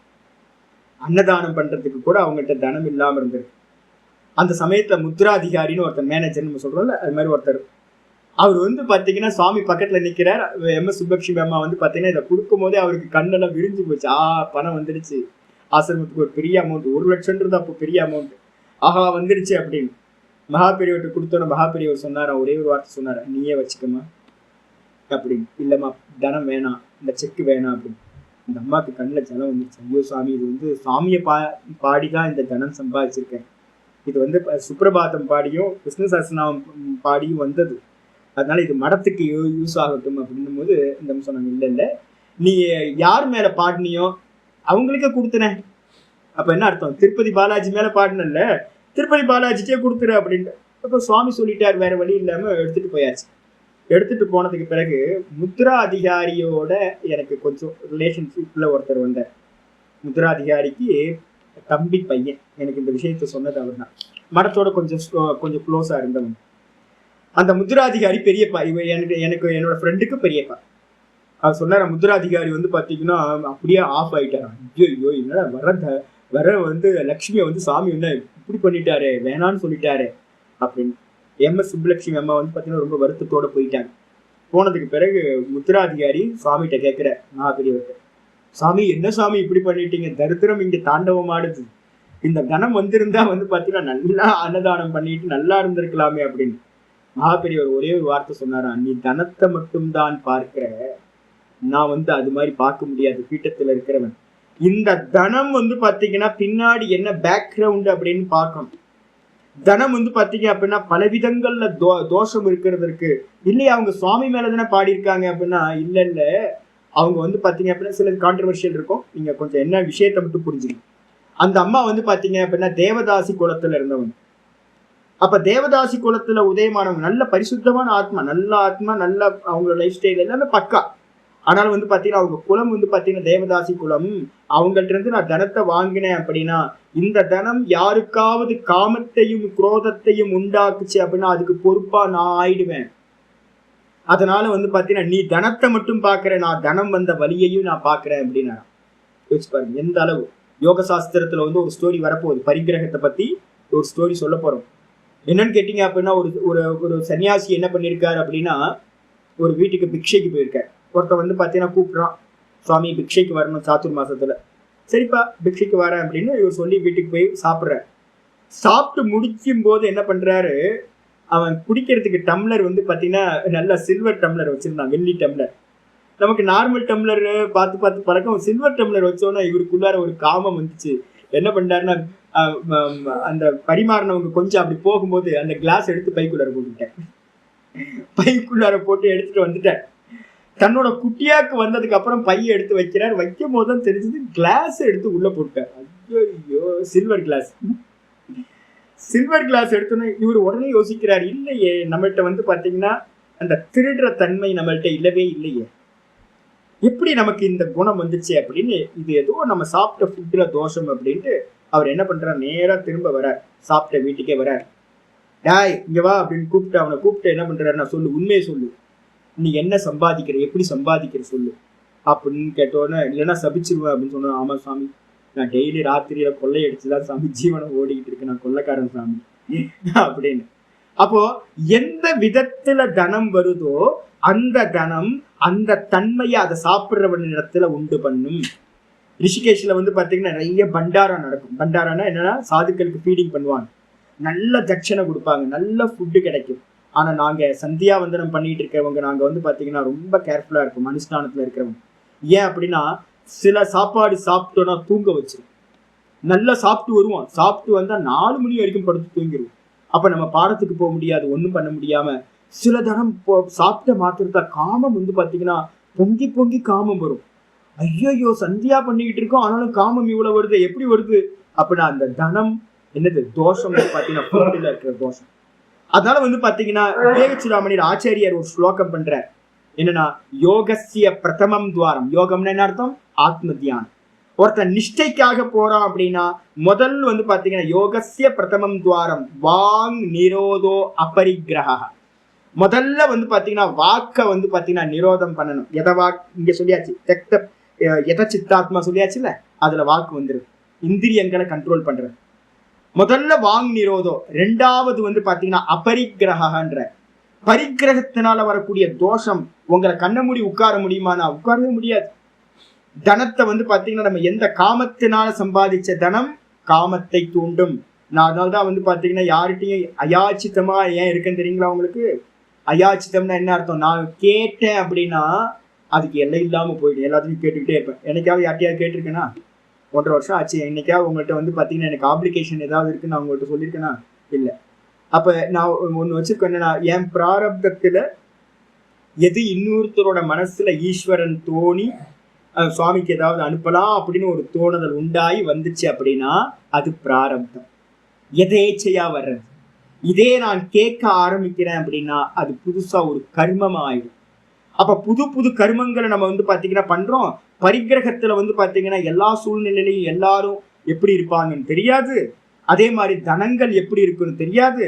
நான் எல்லாத்துக்கும் பணம் கேட்டு வாங்க ஆரம்பிச்சேன் அப்படின்னா பாப்ப பணங்கள் நிறைய வந்துச்சு அப்படின்னா, இப்ப ஆசிரமங்கள் நிறைய, ஆசிரமத்துக்குள்ளார போனீங்கன்னா ஒரு நாள் போயிட்டு வந்தீங்கன்னா ஒன்றும் தெரியாது. நீங்க அங்க இருக்கிறவங்களை பார்த்தீங்கன்னா அவ்வளோ டிஸ்டர்பா இருப்பாங்க. என்ன காரணம்னு கேட்டீங்கன்னா, வந்த தனத்துல வந்து பாத்தீங்கன்னா நிறைய தனம், எல்லாம் தப்பு தப்பான தனம். அப்போ உள்ள வந்து தப்பான தனம் வந்துச்சு அப்படின்னா நீங்க குவைட்டா உட்கார்ந்து மனசுல வந்து விசிராந்தியா தான்ல நிக்க முடியாது. அப்ப அதனால நிதித்தியாசனத்துல போறவனுக்கு, ஆத்ம நிஷ்டையை சம்பாதிக்கிறவனுக்கு ரொம்ப கேர்ஃபுல்லா இருக்கு. எதையுமே வாங்காது, எந்த வஸ்துக்களையும் ஸ்வீகாரம் பண்ணாத, தனம் தொடவே தொடாத, வெறுமனே பிக்ஷா அன்னம் யாராவது கொடுத்தா மட்டும் அந்த பிக்ஷா அன்னத்தையும் வந்து பாத்தீங்கன்னா பிராணனை வந்து பாத்தீங்கன்னா பிரம்மார்ப்பணம் சொல்லப்படும். பிரம்மார்ப்பணம் சொல்லி வந்து பாத்தீங்கன்னா நான் சாப்பிடவில்லை, உள்ள இருக்கிற பிராணன் சாப்பிடுதுன்னு சுவாகா பண்றது. அப்படி பண்ணிட்டீங்க அப்படின்னா தோஷம் வரவே வராது. அதனால வந்து பாத்தீங்கன்னா இங்க சொல்றது தெக்க சர்வ பரிகிரக. வேச்சுராமணியில சொல்றதுதான் யோகஸ்ய பிரதமம் துவாரம் வாங் நிரோதோ அபரிக்கிரக. பரிக்கிரகமே இல்லாமல் இருக்கிறது, வாக்க நிரோதம் பண்றது. அதுக்கு அடுத்தது நிரீஷாச்ச நிரீகாச்ச. நிரீஷா அதுதான் இங்க வந்து நிராசின்னு சொல்லியிருக்கு, எந்த ஆசைகளும் இல்லாதவனா. நிரீகாச்ச இதுதான் எத வாக்கு எத சித்தாத்மால வந்து பாத்தீங்கன்னா நிரீகான எந்த சேஷ்டையும் இல்லாதவனா. குவைட்டா வந்து பாத்தீங்கன்னா ஒரு ஆசனத்துல உட்கார்ந்துக்கிட்டு அகமகமகம்ன்ற புராணத்துல இருக்கிறது. அப்ப நிரீஷாச்ச நிரீகாச்ச நித்தியம் ஏகாந்த சீலதா, எப்பவுமே தனிச்சு நிக்கிறது. ஏகாந்தத்துல இருந்துகிட்டு வந்து பாத்தீங்கன்னா அதான் கீதா இதுல வந்து பஜகோவிந்தத்தை சொல்லும் போது சொல்றாரு, சத் சங்கத்துவே நிசங்கத்து. சத் சங்கத்துல இருந்து நிசங்கத்துக்கு போயிடணும். அதுக்கப்புறம் நிசங்கத்துவே நிர்மோகத்துவம். நீங்க தனிச்சு இருந்தாதான் உங்களோட மோகம் போகும். நிசங்கத்துவே நிர்மோகத்துவம், நிர்மோகத்துவே நிச்சல தத்துவம். இந்த நிர்மோகம் நமக்கு மோகம் போச்சு அப்படின்னா தான்ல நிக்கிற நிச்சல தத்துவத்தை நிக்கிற பிரம்ம தத்துவத்தை நிக்கிற ஸ்திதி நமக்கு உண்டாகும். அதனால வந்து பாத்தீங்கன்னா எல்லா பரிகிரகங்களையும் விட்டுட்டு என்ன பண்ணணும்? ஆச்சாரியர் சொல்றாரு, சர்வ பரிகிரகத்தை பத்தி சொல்ல ஆரம்பிக்கிறார். இதை நம்ம நாளைக்கு காலையில கிளாஸ்ல பார்க்கலாம். ஓம் பூர்ணமத பூர்ணமிதம் பூர்ணாத் பூர்ணமுதச்யதே பூர்ணஸ்ய பூர்ணமாதாய பூர்ணமேவாவசிஷ்யதே. ஓம் சாந்தி சாந்தி சாந்தி. ஓம் ஸ்ரீ குருभ्यो நமः. ஹரி ஓம். கீதா சாஸ்திரமிதம் புண்ணியம் யப்படேத பிரயதः புமான் விஷ்ணோ பதமவாப்னோதி भयशोकादिवर्जितः गीताध्ययनशीलस्य प्राणायामपरस्य च नैव सन्ति हि पापानि पूर्वजन्मकृतानि च मलनिर्मोचनं पुंसां जलस्नानं दिने दिने सकृद्गीताम्बसि स्नानं संसारमलनाशनं गीता सुगीता कर्तव्या किमन्यै शास्त्रविस्तरैः या स्वयं पद्मनाभस्य मुखपद्मात् विनिश्रुता भारतामृतसर्वस्वं विष्णोवक्त्रात् विनिश्रुतं गीता गङ्गोदकं पीत्वा पुनर्जन्म न विद्यते सर्वोपनिषदो गावः दोग्धा गोपालनन्दनः पार्थो वत्ससुधीर्भोक्ता दुग्धं गीतामृतं महत् एकं शास्त्रं देवकीपुत्रगीतम् एको देवो देवकीपुत्र एव एको मन्त्रस्तस्य नामानि यानि कर्माप्येकं तस्य देवस्य सेवा इति श्रीमद्भगवद्गीतामाहात्म्यं सम्पूर्णम्। ओम श्रीकृष्णाय परमात्मने नमः। श्रीकृष्ण कृष्ण कृष्ण।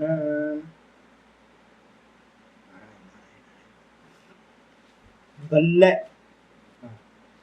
कायेन वाचा मनसेन्द्रियैर्वा बुद्ध्यात्मना वा प्रकृतेर्स्वभावात् करोमि यद्यत् सकलं परस्मै नारायणायेति समर्पयामि। ओम तत्सत् इति परब्रह्मार्पणमस्तु। நமஸ்காரம் ஜி, நமஸ்காரம் நமஸ்காரம். நல்ல பரோட்ச ஞானம் உண்டாகட்டும். முதல்ல பரோட்ச ஞானம் நல்லா உண்டாகட்டும், நல்லா திருடமாகட்டும். அதனால எந்த ஒரு இது இல்லாம நேர்மையா போயிட்டே இருங்க. அனுபூதிக்கு போறதுக்கு இன்னும் டைம் நிறைய இருக்கு. நல்ல சப்தங்கள், அர்த்தங்கள், எது கோல் எல்லாம் தெரிஞ்சுக்கணும் கிளியரா. நமஸ்காரம் ஜி. ஹரி ஓம்.